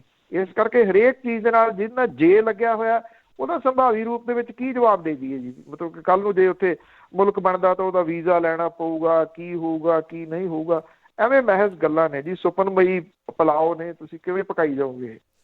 ਅੱਜ ਜੀ ਅਗਲੇ ਕਾਲਰ ਪਰ ਜਾਵਾਂਗੇ। ਉਸ ਤੋਂ ਪਹਿਲਾਂ ਸਾਰਿਆਂ ਨੂੰ ਦੱਸ ਦਈਏ ਕਿ ਅਮਰੀਕਾ ਨੇ ਐਡਵਾਈਜ਼ਰੀ ਜਿਹੜਾ ਨੋਟਿਸ ਹੈਗਾ ਉਹ ਕੱਢਿਆ ਹੈਗਾ। ਜਿਨ੍ਹਾਂ ਨੇ ਇੰਡੀਆ ਜਾਣਾ ਉਹਨਾਂ ਨੇ ਰੁਕਣ ਲਈ ਕਿਹਾ ਕਿ ਹਜੇ ਤੁਸੀਂ ਨਾ ਜਾਓ। ਐਡਵਾਈਜ਼ਰੀ ਜ਼ਰੂਰ ਦੇਖ ਲਿਆ ਕਰੋ ਕੀ ਕਿਹਾ ਜਾਂਦਾ ਆ US ਗੌਰਮੈਂਟ ਵੱਲੋਂ ਲੋਕਾਂ ਨੂੰ ਕਿ ਕਿਹੜੀ ਦੇਸ਼ ਦੀ ਯਾਤਰਾ ਤੁਸੀਂ ਕਰਨੀ ਹੈ, ਜਾਣਾ ਹੈ ਜਾਂ ਨਹੀਂ ਜਾਣਾ। ਅੱਗੇ ਸਾਡੇ ਨਾਲ ਬਿਆਨਾ ਤੋਂ ਜੁੜੇ ਨੇ ਜਸਵੰਤ ਸਿੰਘ ਜੌਲ। ਹਾਂਜੀ ਭੈਣ ਜੀ, ਭਾਜੀ ਪੰਨੂ ਜੀ ਨੂੰ ਦੋਵਾਂ ਨੂੰ ਹੱਥ ਜੋੜੋ, ਸਤਿ ਸ੍ਰੀ ਅਕਾਲ ਜੀ। ਸਤਿ ਸ਼੍ਰੀ ਅਕਾਲ ਜੀ। ਸਤਿ ਸ਼੍ਰੀ ਅਕਾਲ ਭਾਜੀ। ਹਾਂਜੀ ਭਾਜੀ ਪੰਨੂ ਜੀ, ਮੇਰਾ ਸ਼ਾਰਟ ਸਵਾਲ ਹੀ ਆ ਜੀ। ਦੇਖੋ ਜੀ, ਚਾਹੇ ਬ੍ਰਹਮਪੁਰਾ ਆ, ਚਾਹੇ ਢੀਂਡਸਾ ਆ, ਚਾਹੇ ਇਹਨਾਂ ਦੇ ਮੁੰਡੇ ਆ ਜੀ, ਦੇਖੋ ਇਹ ਹੱਡੀ ਸਾਂਝੀ ਖਾਂਦੇ ਆਏ ਆ ਪਿੱਛੋਂ ਨਾ ਜੀ। ਇਹ ਆਪਾਂ ਨੂੰ ਸਾਰਿਆਂ ਨੂੰ ਪਤਾ ਨਾ ਜੀ। ਅੱਜ ਇਹ ਪਹਿਲਾਂ ਜੀ ਦੋ ਪਾਰਟੀਆਂ ਬਣੀਆਂ, ਕਿਸੇ ਨੇ ਡੀ ਲਾ ਲਿਆ, ਕਿਸੇ ਨੇ ਮਗਰ ਕਿਸੇ ਨੇ ਟੈਂਕਾ ਲਾ ਲਿਆ ਜੀ ਪਾਰਟੀ। ਅੱਜ ਉਹਨਾਂ ਚੋਂ ਨਵੀਂ ਉੱਠੂਗੀ ਜੀ। ਪਰ ਸਵਾਲ ਇੱਥੇ ਆ ਜੀ, 31% ਵੋਟਾਂ ਲੈ ਕੇ ਅਗਲਾ ਆਪਣਾ ਮੁੱਖ ਮੰਤਰੀ ਬਣਾ ਜਾਂਦਾ ਨਾ ਜੀ ਪੰਜਾਬ ਦੇ ਵਿੱਚ, ਕਿਸੇ ਦੁਨੀਆ ਕਿਸੇ ਪਾਸੇ ਲਾ ਲਓ। ਤੇ ਜਿਹੜੀਆਂ ਆਪਣੀਆਂ 69% ਵੋਟਾਂ ਹੁੰਦੀਆਂ ਜੀ, ਉਹ ਲੋਕ ਜਿਹੜੇ ਆ ਉਹ ਡਬਲੀ ਖੜਕਾਉਂਦੇ ਰਹਿ ਜਾਂਦੇ ਆ ਜੀ। ਉਹ ਕਹਿੰਦਾ ਜੀ ਮੈਂ ਪੰਜਾਬ ਦੇ ਹਿੱਤ 'ਚ ਆ, ਮੈਂ ਪੰਜਾਬ ਦੇ ਹਿੱਤ 'ਚ ਆ। ਭਾਜੀ ਇਹ ਦੱਸਿਆ ਵੀ ਇਹਨਾਂ 'ਚੋਂ ਹਿੱਤ 'ਚ ਕਿਹੜਾ ਜੀ ਜਿਹੜੀਆਂ ਪਿੱਛੇ ਡਬਲੀ ਜਾਂਦੇ ਰਹਿ ਜਾਂਦੇ ਪਾਰਟੀਆਂ ਜੀ। ਇਹਦੇ ਬਾਰੇ ਸਵਾਲ ਦੇ ਦਿਓ ਜੀ, ਜਵਾਬ ਤਾਂ ਨਹੀਂ ਸੁਣ ਲੈਣ ਦਿਓ ਜੀ। Thank you. ਦੇਖੋ ਦੇ ਹਿੱਤ ਦੇ ਵਿੱਚ ਕਿਹੜਾ, ਜਾਂ ਤੁਸੀਂ ਇੱਥੋਂ ਅੰਦਾਜ਼ਾ ਜਿਹੜਾ ਦੀ ਇੱਥੋਂ ਲਾ ਲਓ ਕਿ ਆਪਾਂ ਜਦੋਂ ਚਾਹੇ ਤਾਂ 47 ਤੋਂ ਲਾ ਲਓ, ਚਾਹੇ ਫਿਰ 66 ਤੋਂ ਲਾ ਲਓ, ਜਦੋਂ ਪੰਜਾਬੀ ਸੂਬਾ ਜਿਹੜਾ ਦੀ ਉਹ ਬਣਦਾ, ਉਹਦੇ ਦੌਰਾਨ ਕਿਹੜੀਆਂ ਪਾਰਟੀਆਂ ਕਾਬਜ਼ ਰਹੀਆਂ ਤੇ ਉਹਨਾਂ ਨੇ ਪੰਜਾਬ ਦੇ ਹਿੱਤਾਂ ਦੇ ਵਾਸਤੇ ਕੀ ਕੀਤਾ। ਤੇ ਚਲੋ 47 ਚ ਨਹੀਂ, ਪੰਜਾਬ ਤੋਂ ਪੰਜਾਬ ਸੂਬੇ ਤੋਂ ਜਿਹੜਾ ਲਾ ਲਓ, ਈਵਨ ਪੰਜਾਬ ਸੂਬਾ ਬਣਾਉਣ ਦੇ ਵਾਸਤੇ ਤੁਸੀਂ ਸਟਾਰਟ ਕਰ ਲਓ। ਓਕੇ ਜੀ ਜੀ ਬਲਤੇਜ ਪੰਨੂ ਜੀ। ਹਾਂਜੀ ਹਾਂਜੀ ਹਾਂਜੀ, ਮੈਂ ਇਹ ਦੱਸ ਰਹੀ ਕਿ ਜਿਹੜਾ ਪੰਜਾਬੀ ਸੂਬੇ ਤੋਂ ਹੀ ਉਹ ਲਾ ਲਓ ਕਿ ਉਹਦੇ ਵਿੱਚ ਹਿੱਤ ਜਿਹੜੇ ਸੀ ਉਹਨਾਂ ਦਾ ਧਿਆਨ ਰੱਖਿਆ। ਪੰਜਾਬੀਆਂ ਦੇ ਹਿੱਤ ਤਾਂ ਨਹੀਂ ਸੀ ਪੰਜਾਬੀ ਸੂਬਾ ਬਣਾਉਣ, ਪੰਜਾਬ ਦੇ। ਉਸ ਤੋਂ ਬਾਅਦ ਆ ਜਾਓ ਫਿਰ ਜਿਹੜੀਆਂ ਵੱਡੀਆਂ ਘਟਨਾਵਾਂ ਵਾਪਰਦੀਆਂ ਨੇ ਉਹਦੇ ਵਿੱਚ ਆਈ ਥਿੰਕ SYL ਜਿਹੜੀ ਨਹਿਰ ਹੈ ਉਹਦਾ ਆ ਜਾਂਦਾ ਕਿ ਕਿਹਨੇ ਉਹਦੇ ਵਾਸਤੇ ਸਾਈਨ ਕੀਤੇ ਔਰ ਕਿੰਨਾ ਨੇ ਜਿਹੜਾ ਸੀਗਾ ਉਹਨੂੰ ਮਨਜ਼ੂਰੀ ਦਿੱਤੀ। ਫਿਰ ਉੱਥੋਂ ਜਿਹੜਾ ਜੀ 78 ਉਹਦੇ ਵਿੱਚ ਆ ਜਾਂਦਾ। 78 ਦੇ ਵਿੱਚ ਜਿਹੜਾ ਸੀਗਾ ਉਹ ਕੀ ਕੁਛ ਹੋਇਆ। ਫਿਰ 82 83 84 92 ਤੱਕ ਜਿਹੜਾ ਜੀ ਆਉਂਦਾ, ਉਹਦੇ ਵਿੱਚ ਕੌਣ ਲੋਕ ਸੀਗੇ ਜੀ, ਉਹਦੇ ਵਿੱਚ ਪੰਜਾਬ ਦੇ ਹਿੱਤਾਂ ਵਾਲੇ ਜਿਹੜੇ ਉਹ ਕੌਣ ਸੀਗੇ। ਸਾਡੀ ਸਮੱਸਿਆ ਜਿਹੜੀ ਨਾ ਜੀ ਉਹ ਸਭ ਤੋਂ ਵੱਡੀ ਇਹ ਬਣੀ ਕਿ ਅਸੀਂ ਕਦੀ ਵੀ ਜਿਹੜਾ ਉਹ ਯੂਨਾਈਟ ਹੋ ਕੇ ਕਿਸੇ ਵਿਸ਼ੇ ਦੇ ਉੱਤੇ ਨਹੀਂ ਵਿਚਾਰਿਆ, ਬਲਕਿ ਅਸੀਂ ਜਿਹੜੇ ਸਿਆਸੀ ਪਾਰਟੀਆਂ ਦੇ ਪਿਛਲੱਗ ਬਣੇ ਰਹੇ। ਜੇ ਕਿਸੇ ਵਿਅਕਤੀ ਨੇ ਇਹ ਸਲਾਹ ਦਿੱਤੀ ਕਿ ਤੁਸੀਂ ਜਿਹੜਾ ਵਿਚਾਰ ਜਿਹੜਾ ਉਹ ਕਰ ਲਓ, ਤਾਂ ਉਹਦੇ ਮਗਰ ਹੀ ਜਿਹੜਾ ਦੀ ਉਲਟੇ ਪੈ ਗਏ। ਅੱਜ ਜੇ ਤੁਸੀਂ ਦੇਖਿਆ ਹੋਵੇ ਕਿ ਜਿਹੜੇ ਇੰਟਲੈਕਚੁਅਲ ਲੋਕ ਨੇ, ਤੁਸੀਂ ਪੰਜਾਬ ਦੇ ਹਿੱਤਾਂ ਵਾਸਤੇ ਬੋਲਣ ਵਾਲੇ, ਲੜਨ ਵਾਲੇ, ਸਿੱਖ ਧਰਮ ਦੇ ਵਾਸਤੇ ਤੁਸੀਂ ਕਹ ਲਓ ਲੜਨ ਵਾਲੇ, ਬੋਲਣ ਵਾਲੇ, ਅੱਜ ਉਹ ਚੁੱਪ ਕਰਕੇ ਕਿਉਂ ਬਹਿ ਗਏ? ਉਹ ਇਸ ਕਰਕੇ ਬਹਿ ਗਏ ਕਿ ਕੌਣ ਜਿਹੜਾ ਦੀ ਉਹ ਮਾਵਾਂ ਭੈਣਾਂ ਦੀਆਂ ਗਾਲਾਂ ਖਾਵੇ ਉਹਨਾਂ ਤੋਂ। ਜਿਹੜੇ ਆਹ ਛੋਧੇ ਇਕੱਠੇ ਹੋਏ ਨੇ ਜੀ, ਜਿਹੜੇ ਇਹ ਹਮੇਸ਼ਾ ਰਹੇ ਨੇ, ਉਹ ਕਿਸੇ ਨਾ ਕਿਸੇ ਰੂਪ 'ਚ ਹੋਰ 'ਚ ਰਹੇ ਨੇ। ਅੱਜ ਇਹ ਤੁਹਾਨੂੰ ਸੋਸ਼ਲ ਮੀਡੀਆ ਦੇ ਉੱਤੇ ਫੇਕ ਅਕਾਊਂਟਾਂ ਦੇ ਰੂਪ ਦੇ ਵਿੱਚ ਜਿਹੜਾ ਦੀ ਉਹ ਜ਼ਿਆਦਾ ਦਿਸਦੇ ਆ। ਹੁਣ ਤਾਂ ਇਹ ਪਹਿਲਾਂ ਤਾਂ ਚਲੋ ਕਮ ਸੇ ਕਮ ਇਹ ਪਤਾ ਲੱਗਦਾ ਸੀਗਾ ਨਾ ਸਾਹਮਣੇ ਜਿਹੜਾ ਉਹ ਤੁਹਾਡੇ ਵਰਗਾ ਹੈ, ਤੁਹਾਡੇ ਵਿੱਚੋਂ। ਹੁਣ ਤਾਂ ਇਹੀ ਨਹੀਂ ਪਤਾ ਲੱਗਦਾ ਕਿ ਫੋਟੋ ਕਿਹਦੀ ਲਾਈ ਹੋਈ ਹੈ, ਉਹ ਪਿੱਛੇ ਗੱਲ ਜਿਹੜਾ ਦੀ ਉਹ ਕੌਣ ਕਰ ਰਿਹਾ। ਉਹ ਤੁਹਾਨੂੰ ਅਸਲ ਸਮੱਸਿਆ ਵੱਲ ਆਉਣ ਹੀ ਨਹੀਂ ਦਿੰਦੇ, ਕਦੀ ਵੀ ਨਹੀਂ ਆਉਣ ਦਿੰਦੇ। ਨਾ ਪਿਛਲੇ ਸਮੇਂ ਦੇ ਵਿੱਚ ਆਉਣ ਦਿੱਤਾ, ਨਾ ਉਹਨਾਂ ਨੇ ਹੁਣ ਜਿਹੜਾ ਉਹ ਆਉਣ ਦੇਣਾ ਤੁਹਾਨੂੰ, ਕਿਉਂਕਿ ਉਹਨਾਂ ਨੇ ਜਿਹੜੀ ਆ ਜੀ ਉਹ ਆਪਣਾ ਟਿੰਡ 'ਚ ਕਰਨਾ ਜਿਹੜਾ ਉਹ ਪਾਈ ਰੱਖਣਾ। ਉਹ ਇਸ ਕਰਕੇ ਨਹੀਂ ਆਉਣ ਦਿੰਦੇ ਕਿ ਇਹ ਉਹਨਾਂ ਲੋਕਾਂ ਦੇ ਛੱਡੇ ਹੋਏ ਲੋਕ ਨੇ ਜਿਨ੍ਹਾਂ ਨੇ ਜਿਹੜੇ ਪਰਸੈਂਟੇਜ ਦੇ ਹਿਸਾਬ ਦੇ ਨਾਲ ਤੁਸੀਂ ਕਿਹਾ ਜੀ ਕਿ ਜਿਨ੍ਹਾਂ ਨੇ ਲੜਾਈ ਲੜਨੀ ਹੈ, ਮਤਲਬ ਕਿ ਸਿਆਸੀ ਲੜਾਈ ਲੜਨੀਆਂ ਨੇ। ਉੱਤਰ ਕਾਟੋ ਮੈਂ ਚੜਾ, ਇੱਕ ਵਾਰੀ ਉਹ ਜਦੋਂ ਆਹ ਚੋਣਾਂ ਹੋਈਆਂ ਜੀ 12 ਦੇ ਵਿੱਚ ਇਲੈਕਸ਼ਨਾਂ ਤੋਂ ਕੁਝ ਦਿਨ ਪਹਿਲਾਂ ਕੈਪਟਨ ਅਮਰਿੰਦਰ ਸਿੰਘ ਹੁਰੀ ਕਾਂਗਰਸ ਦੇ ਪ੍ਰਧਾਨ ਹੁੰਦੇ ਸੀ, ਉਹ ਚਲੇ ਗਏ ਜੀ ਪਹਾੜਾਂ ਦੇ ਵਿੱਚ। ਇਸ ਕਰਕੇ ਪਹਾੜਾਂ ਦੇ ਵਿੱਚ ਚਲੇ ਗਏ ਵੀ ਗੱਲ ਹੀ ਕੋਈ ਨਹੀਂ, ਇੱਕ ਵਾਰੀ ਉਹ ਜਿੱਤਦੇ ਇੱਕ ਵਾਰੀ ਉਹ ਜਿੱਤਦੇ ਆ। ਅਕਾਲੀ ਦਲ ਨੇ 5 ਸਾਲ ਰਾਜ ਕਰ ਲਿਆ, ਹੁਣ ਤਾਂ ਵਾਰੀ ਜਿਹੜੀ ਕਾਂਗਰਸ ਦੀ ਆ ਵੱਟ ਤੇ ਪਈ ਆ ਸਾਡੀ। ਉਹ ਹਾਰ ਗਏ ਉਦੋਂ, ਅਕਾਲੀ ਦਲ ਨੇ ਰਿਪੀਟ ਮਾਰ ਲਈ। ਹੁਣ ਅਕਾਲੀ ਦਲ ਜਾਂ ਸੁਖਬੀਰ ਸਿੰਘ ਬਾਦਲ ਹੁਰੀ ਏਦਾਂ ਟਿਕਟਾਂ ਐਲਾਨ ਕਰਦੇ ਤੁਰੇ ਫਿਰਦੇ ਆ ਵੀ ਕਾਂਗਰਸ ਨੇ 5 ਸਾਲ ਰਾਜ ਕਰ ਲਿਆ, ਸਾਡੀ ਵਾਰੀ ਤਾਂ ਵੱਟ ਤੇ ਪਈ ਹੈ ਜੀ। ਇਹ ਲੋਕ ਜਿਹੜੇ ਇਹਨਾਂ ਨੂੰ ਕਿਹਨੇ ਜਿਹੜਾ ਜੀ ਉਹ ਇਹ ਲੁੱਟਣ ਦੇ ਠੇਕੇ ਦਿੱਤੇ? ਅਸੀਂ ਦਿੱਤੇ, ਕਿਸੇ ਹੋਰ ਨੇ ਥੋੜੀ ਦਿੱਤੇ ਜੀ, ਕਿਉਂਕਿ ਅਸੀਂ ਕਿਸੇ ਸਿਆਣੇ ਦੀ ਗੱਲ ਸੁਣਨ ਦੇ ਵਾਸਤੇ ਤਿਆਰ ਨਹੀਂ। ਇਹ ਜਿਹੜਾ ਜੱਟ ਜੱਫਾ ਹੈ ਨਾ, ਜਿਹੜਾ ਜੱਟਵਾਦ ਹੈ, ਉਹਨੇ ਪੰਜਾਬ ਦਾ ਇੰਨਾ ਕੁ ਨੁਕਸਾਨ ਜਿਹੜਾ ਉਹ ਕਰ ਦਿੱਤਾ ਕਿ ਇਹ ਭਰਪਾਈ ਹੋਣੀ ਜਿਹੜੀ ਜੀ ਉਹ ਹੁਣ ਬਹੁਤ ਮੁਸ਼ਕਿਲ ਆ ਜੀ, ਬਹੁਤ ਮੁਸ਼ਕਿਲ ਆ। ਜਿੱਥੋਂ ਤੱਕ ਇਹ ਸਾਰੇ ਹਾਲਾਤ ਜਿਹੜੇ ਉਹ ਚਲੇ ਗਏ ਹੋਏ ਆ, ਯੂਨਾਈਟ ਤੇ ਇਕੱਠੇ ਹੋਣ ਦੇਣਗੇ ਇਹ? Not possible. ਅਲਕੋ ਜੀ, ਕੁਝ ਕੁ ਪਰਿਵਾਰ ਖਾ ਗਏ ਪੰਜਾਬ ਨੂੰ। ਅੱਗੇ ਪੌਲ ਜੀ, ਸਤਿ ਸ਼੍ਰੀ ਅਕਾਲ। ਹੈਲੋ। ਹਾਂਜੀ ਸਤਿ ਸ਼੍ਰੀ ਅਕਾਲ। ਸਤਿ ਸ਼੍ਰੀ ਅਕਾਲ। ਹਾਂਜੀ ਭਾਈ, ਮੈਂ ਅੱਗੇ ਪੁੱਛਣਾ ਜੀ, ਆਪਣਾ ਮੀਡੀਆ ਜਿਹੜੀ ਆਪਣੀ ਇਹ ਮਿਲੀਅਨ ਬਿਲੀਅਨ ਟ੍ਰਿਲੀਅਨ ਡਾਲਰ ਦੀ ਇੰਡਸਟਰੀ ਹੈਗੀ ਰਾਈਟ, ਵੀ ਕੀ ਇਹ they're in business to find the solutions, ਜਾਂ ਇਹ ਵੀ ਹਰ ਇੱਕ ਹੀ ਵੀ ਆਪਦਾ ਕੁਛ ਨਾ ਕੁਛ ਵੇਚ ਰਿਹਾ, ਚਾਹੇ ਸੋਸ਼ਲ ਮੀਡੀਆ 'ਚ ਜੇ ਆਪਣਾ ਕਿਸੇ ਤਰ੍ਹਾਂ ਦਾ ਮੀਡੀਆ ਹੈਗਾ। ਅਤੇ ਬਾਕੀ ਜਿਹੜੇ ਆਪਣੇ ਹੁਣ ਬੇਆਦਮੀ ਦਾ ਵੀ ਚੱਲਿਆ ਕੋਈ, ਹੁਣ ਆਪਣੇ ਕੋਈ ਹੋਰ ਕਾਫੀ ਕੁਛ ਵੀ ਇਹ ਕੀ ਰਿਲੀਜੀਅਸ ਬੇਸ ਜਿਹੜਾ ਆਪਣਾ ਪੋਲੀਟੀਕਲ ਐਸਟੈਬਲਿਸ਼ਮੈਂਟ ਹੈ ਉਹਨੂੰ ਖਤਮ ਕਰਨ ਵਾਸਤੇ ਇਹ ਸਾਰਾ ਕੁਛ ਇਹ ਉੱਠ ਰਿਹਾ, ਜਾਂ ਵੀ ਇਹ ਕੋਈ ਇਹ ਕਹਿੰਦੇ ਨਹੀਂ ਅਕਾਲੀ ਦਲ ਜਾਂ ਹੋਰ ਵੀ ਇਹ ਰਿਲੀਜੀਅਸ ਇਨਫ ਨਹੀਂ ਕਿ ਆਪਾਂ ਹੋਰ ਇਹਨਾਂ ਨੂੰ ਵਧੀਆ ਇਹਨਾਂ ਨੂੰ ਜਾਣੀ ਹੋਰ ਪੱਕੇ ਰਿਲੀਜੀਅਸ ਲੋਕ ਆਪਾਂ ਲੈ ਕੇ ਜਾਂ ਉਹਨਾਂ ਨੂੰ ਡਿਵਾਈਡ ਕਰਕੇ ਵੀ ਇਹ ਖਤਮ ਕਰਨਾ ਚਾਹੁੰਦੇ ਰਿਲੀਜੀਅਸ ਬੇਸ ਸਿਸਟਮ। ਮੈਂ ਇਹੀ ਪੁੱਛਣਾ ਚਾਹੁੰਦਾ। ਦੇਖੋ, ਜਿਹੜਾ ਬੇਅਦਬੀਆਂ ਦਾ ਮਾਮਲਾ ਆ ਉਹ ਤਾਂ ਇਹ ਸਿਆਸੀ ਲੋਕਾਂ ਦੇ ਵੱਲੋਂ ਕੀਤੀਆਂ ਹੋਈਆਂ ਨੇ ਜੀ, ਚਾਹੇ ਅੱਜ ਆ ਜਾਣ ਸਾਹਮਣੇ ਭੜਕੇ ਆ ਜਾਣ, ਜਦੋਂ ਵੀ ਜਿਹੜਾ ਦੀ ਆ ਜਾਣ, ਸਿਆਸਤ ਦੀ ਵਜ੍ਹਾ ਕਰਕੇ ਕੀਤੀਆਂ ਗਈਆਂ ਨੇ। ਇਹ ਸਿਆਸਤ ਤੇ ਧਰਮ ਦਾ ਜਿਹੜਾ ਰਲਗੱਡ ਹੈ ਉਹਨੇ ਇਹ ਨੁਕਸਾਨ ਕੀਤਾ। ਕੋਈ ਪੁੱਛ ਰਿਹਾ ਸੀ ਕਿ SGPC ਇਸ ਮਸਲੇ ਦੇ ਉੱਤੇ ਕਿਉਂ ਨਹੀਂ ਬੋਲੀ, ਤਾਂ ਮੈਂ ਕਿਹਾ ਜਿਹੜੇ ਪਿਛਲੇ ਪ੍ਰਧਾਨ ਸੀਗੇ ਗੋਬਿੰਦ ਸਿੰਘ ਲੌਂਗੋਵਾਲ, ਮੌਜੂਦਾ ਪ੍ਰਧਾਨ ਨੇ ਜਗੀਰ ਕੌਰ, ਦੋਨੋਂ ਅਕਾਲੀ ਦਲ ਦੀ ਕੋਰ ਕਮੇਟੀ ਦੇ ਮੈਂਬਰ ਨੇ। ਅਕਾਲੀ ਦਲ ਪੋਲੀਟੀਕਲ ਪਾਰਟੀ ਹੈ, ਤਾਂ ਇਸ ਕਰਕੇ ਉਹ ਕਿਵੇਂ ਉਹਦੇ ਉੱਤੇ ਜਿਹੜਾ ਜੀ ਉਹ ਬੋਲਣਗੇ? ਜਿੰਨੀ ਦੇਰ ਤੱਕ ਇਹ ਜਿਹੜੀਆਂ ਧਾਰਮਿਕ ਸੰਸਥਾਵਾਂ ਨੇ ਉਹਦੇ ਉੱਤੇ ਧਾਰਮਿਕ ਬਿਰਤੀ ਵਾਲੇ ਜਿਹੜੇ ਲੋਕ ਨੇ, ਦੇਖੋ ਮੈਂ ਇਸ ਮਾਮਲੇ ਦੇ ਉੱਤੇ ਚਾਹੇ ਤੁਸੀਂ ਜੋ ਮਰਜ਼ੀ ਕਹੋ, ਮੈਂ ਭਾਈ ਰਣਜੀਤ ਸਿੰਘ ਹੋਰਾਂ ਦੀ ਇਸ ਪੱਖੋਂ ਜਿਹੜੀ ਜੀ ਉਹ ਸਿਫਤ ਕਰੂੰਗਾ ਕਿ ਉਹ ਇਹ ਕਹਿੰਦੇ ਆ ਕਿ ਜੇ ਉਹਨਾਂ ਨੇ ਜਿਹੜਾ ਉਹ ਧੜਾ ਬਣਾਇਆ ਵੀ ਉਹ ਕਹਿੰਦੇ ਅਸੀਂ ਕਿਸੇ ਪੋਲੀਟੀਕਲ ਪਾਰਟੀ ਨਾਲ ਸਾਡਾ ਕੋਈ ਲੈਣਾ ਦੇਣਾ ਨਹੀਂ, ਅਸੀਂ ਕੋਈ ਪੋਲੀਟੀਕਲ ਚੋਣ ਨਹੀਂ ਲੜਨੀ, ਅਸੀਂ ਧਾਰਮਿਕ ਚੋਣ ਜਿਹੜੀ ਦੀ ਉਹ ਲੜਨੀ, ਚਾਹੇ ਦਿੱਲੀ ਸਿੱਖ ਗੁਰਦੁਆਰਾ ਮੈਨੇਜਮੈਂਟ ਕਮੇਟੀ ਦੀ ਹੈ, ਚਾਹੇ ਸ਼੍ਰੋਮਣੀ ਗੁਰਦੁਆਰਾ ਪ੍ਰਬੰਧਕ ਕਮੇਟੀ ਦੀ ਹੈ। ਇਹ ਤੁਹਾਨੂੰ ਕਿਤੇ ਨਾ ਕਿਤੇ ਲੀਕ ਖਿੱਚਣੀ ਪਊਗੀ। ਜੇ ਇੱਦਾਂ ਦੇ ਲੋਕ ਜਿਹੜੇ ਨੇ ਉਹ ਇਹਦਾ ਕੰਟਰੋਲ ਕਰਨਗੇ ਤੇ ਬਹੁਤੀਆਂ ਸਮੱਸਿਆਵਾਂ ਜਿਹੜੀਆਂ ਉਹ ਬਣ ਜਾਣਗੀਆਂ। ਦੂਜੀ ਗੱਲ, ਮਿਲੀਅਨ ਬਿਲੀਅਨ ਟ੍ਰਿਲੀਅਨ ਤੱਕ ਤੁਸੀਂ ਜਿਹੜਾ ਦੀ ਉਹ ਲੈ ਗਏ, ਉਹ ਮੀਡੀਆ ਨੀਗਾ, ਉਹਨੂੰ ਮੀਡੀਆ ਨਹੀਂ ਕਹਿੰਦੇ। ਇੱਕ ਜਿਹੜਾ ਪੱਤਰਕਾਰ ਆ, ਮੈਨੂੰ ਤੁਸੀਂ ਇਹ ਦੱਸੋ ਕਿ ਪੱਤਰਕਾਰ ਤੁਸੀਂ ਮਿਲੀਅਨ ਬਿਲੀਅਨ ਟ੍ਰਿਲੀਅਨ ਛੱਡੋ, ਕੋਈ ਲੱਖਪਤੀ ਵੀ ਜਿਹੜਾ ਦੀ ਉਹ ਦੇਖਿਆ ਨਹੀਂ ਹੋਊਗਾ। ਇਹ ਚੀਜ਼ਾਂ ਤੁਸੀਂ ਰਲਗੱਡ ਜਿਹੜੀਆਂ ਉਹ ਕਰ ਰਹੇ ਹੋ। ਉਹ ਜਿਹੜੇ ਐਂਟਰਟੇਨਮੈਂਟ ਨੇ ਜਿਹੜੇ ਚੈਨਲ ਚੱਲ ਰਹੇ ਨੇ, ਉਹ ਚੈਨਲ ਕਿੰਨਾਂ ਦੇ ਨੇ? ਉਹ ਅਮਾਨੀ ਗਰੁੱਪ ਦੇ ਨੇ। ਉਹਨਾਂ ਨੂੰ ਤੁਸੀਂ ਮੀਡੀਆ ਕਿਵੇਂ ਜਿਹੜਾ ਦੀ ਉਹ ਕਹਿ ਸਕਦੇ ਹੋ? ਇਹ ਦੋ ਚੀਜ਼ਾਂ ਨੂੰ ਤੁਹਾਨੂੰ ਵੱਖਰੇ ਰੂਪ ਦੇ ਵਿੱਚ ਜਿਹੜਾ ਦੀ ਉਹ ਦੇਖਣਾ ਪਊਗਾ। ਤੁਸੀਂ ਵੀ ਉਸ ਧਾਰਾ ਦੇ ਵਿੱਚ ਹੀ ਦੇਖ ਰਹੇ ਹੋ ਨਾ ਵੀ ਜੋ ਦਿਖਤ ਹੈ ਉਹ ਬਿਕਤ ਹੈ।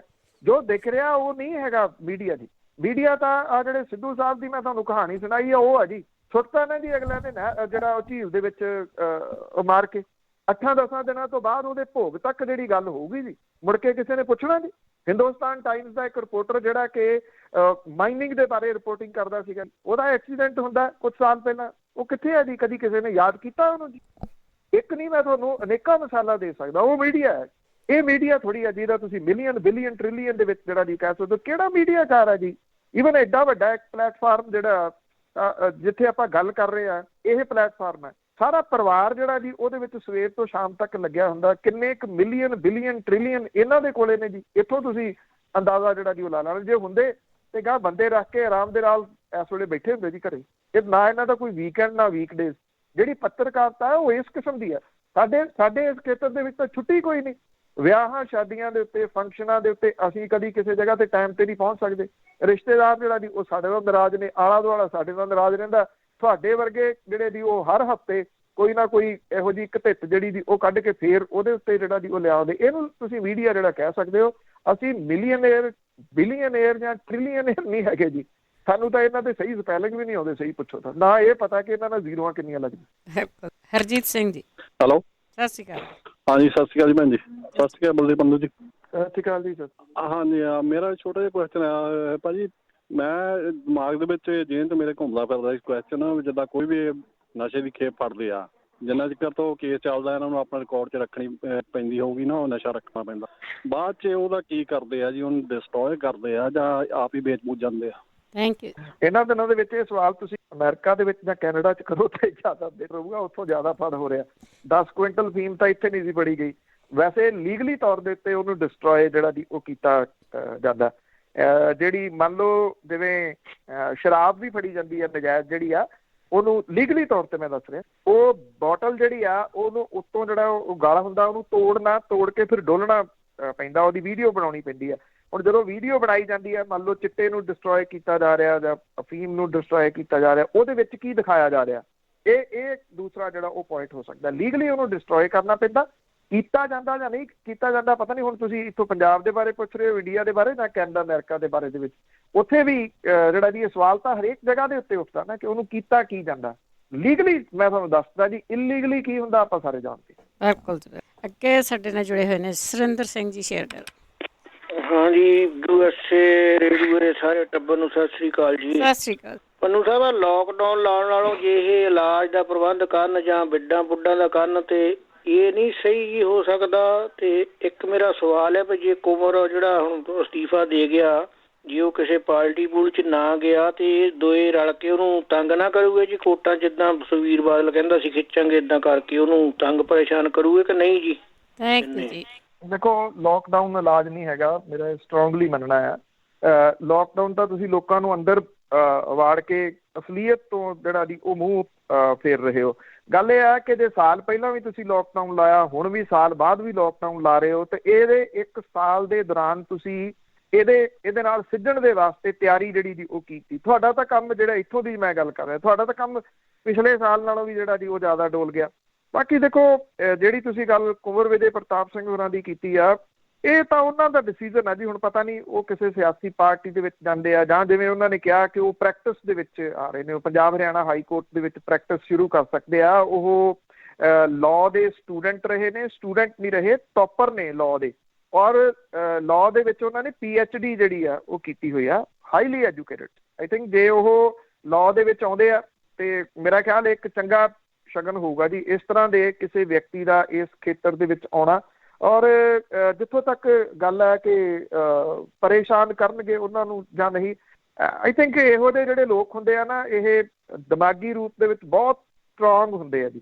ਨਹੀਂ ਤਾਂ ਅਦਰਵਾਈਜ਼ ਜੇ ਡਰ ਉਹਨਾਂ ਦੇ ਮਨ ਦੇ ਵਿੱਚ ਹੁੰਦਾ ਤੇ ਐਡਾ ਵੱਡਾ ਉਹ ਸਟੈਪ ਹੀ ਨਹੀਂ ਸੀ ਲੈਂਦੇ। ਤੁਸੀਂ ਸੋਚ ਵੀ ਨਹੀਂ ਸਕਦੇ ਕਿ ਇਹੋ ਜਿਹੀ ਜਿਹੜੀ ਜਾਂਚ ਹੈ ਉਹਨੂੰ ਤਾਰਪੀਡੋ ਕਰਕੇ ਜਾਂ ਉਹਨਾਂ ਦੇ ਹਿਸਾਬ ਦੇ ਨਾਲ ਕਰਨ ਦੇ ਵਾਸਤੇ ਉਹ ਇੰਨਾ ਕੁ ਮਾਲ ਇਕੱਠਾ ਕਰ ਸਕਦੇ ਸੀ ਜਿਹੜਾ ਬੋਰੀਆਂ ਵੀ ਜਿਹਦੇ ਵਾਸਤੇ ਜਿਹੜੀਆਂ ਦੀ ਉਹ ਘੱਟ ਪੈਂਦੀਆਂ।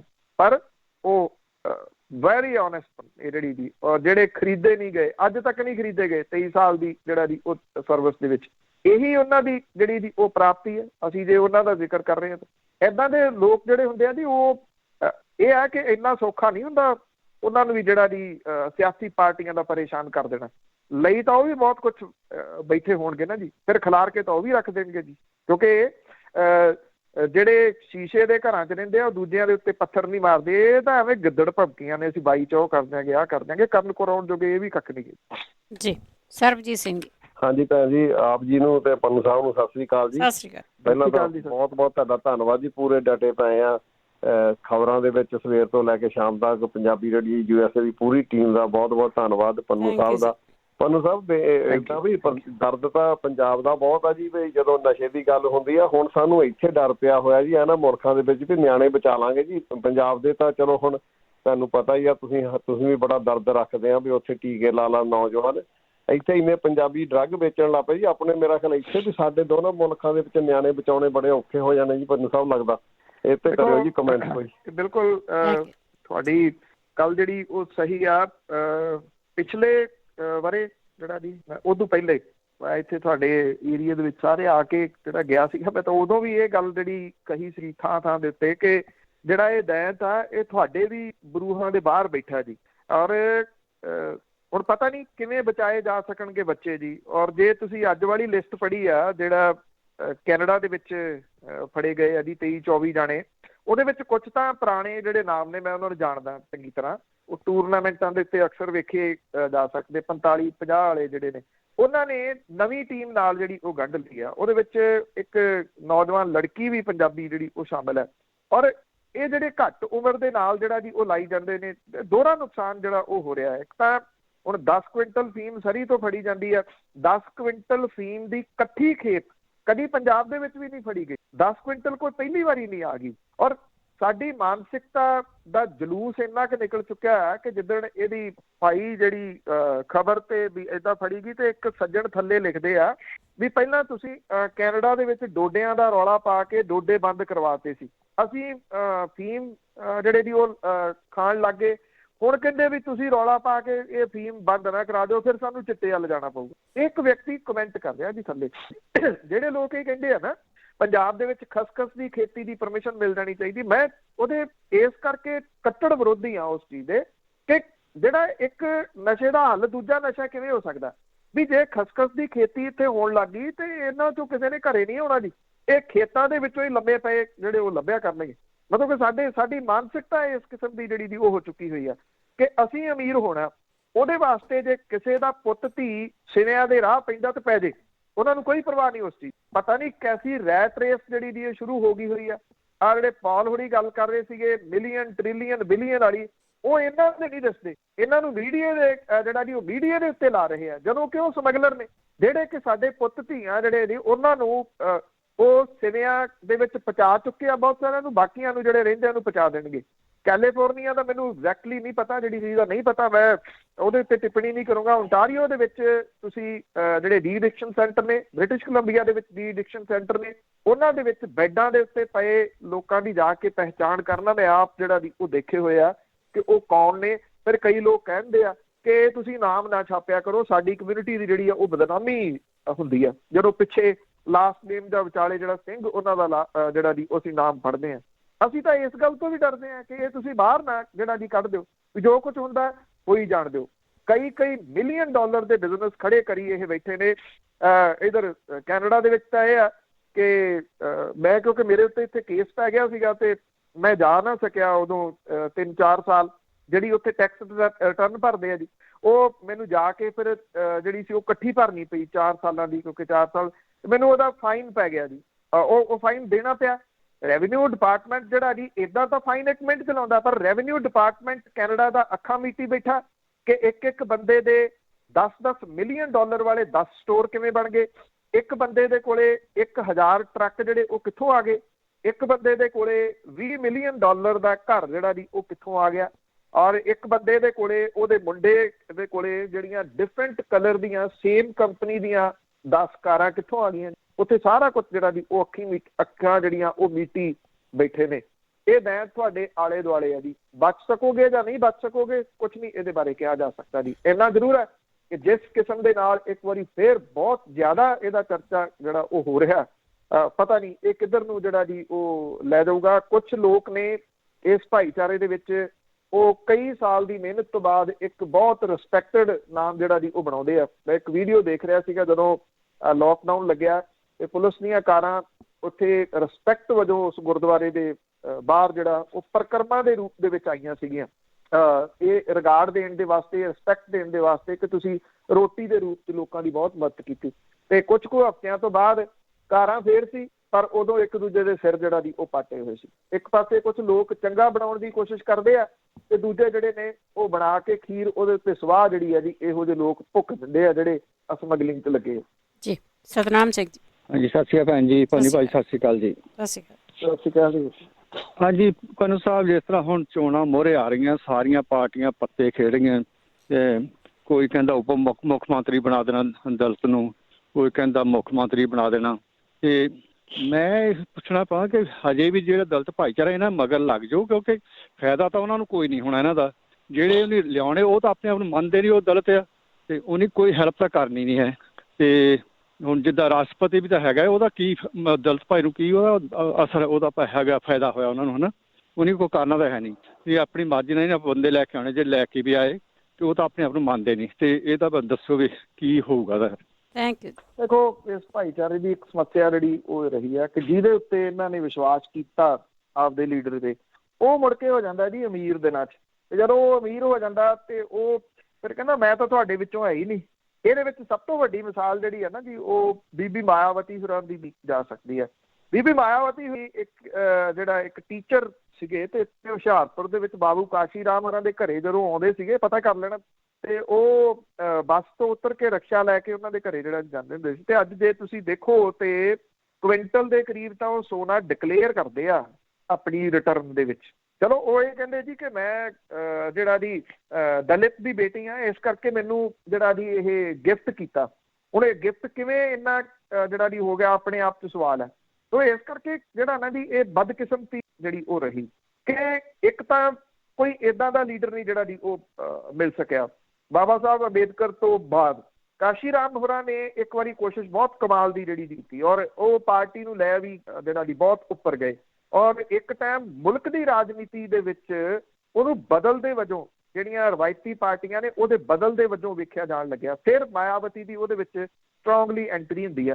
ਫਿਰ ਬਾਬੂ ਕਾਸ਼ੀ ਰਾਮ ਹੋਰੀ ਕਿੱਧਰ ਚਲੇ ਜਾਂਦੇ ਆ, ਉਹ ਸਭ ਦੇ ਉਹ ਸਾਹਮਣੇ ਆ।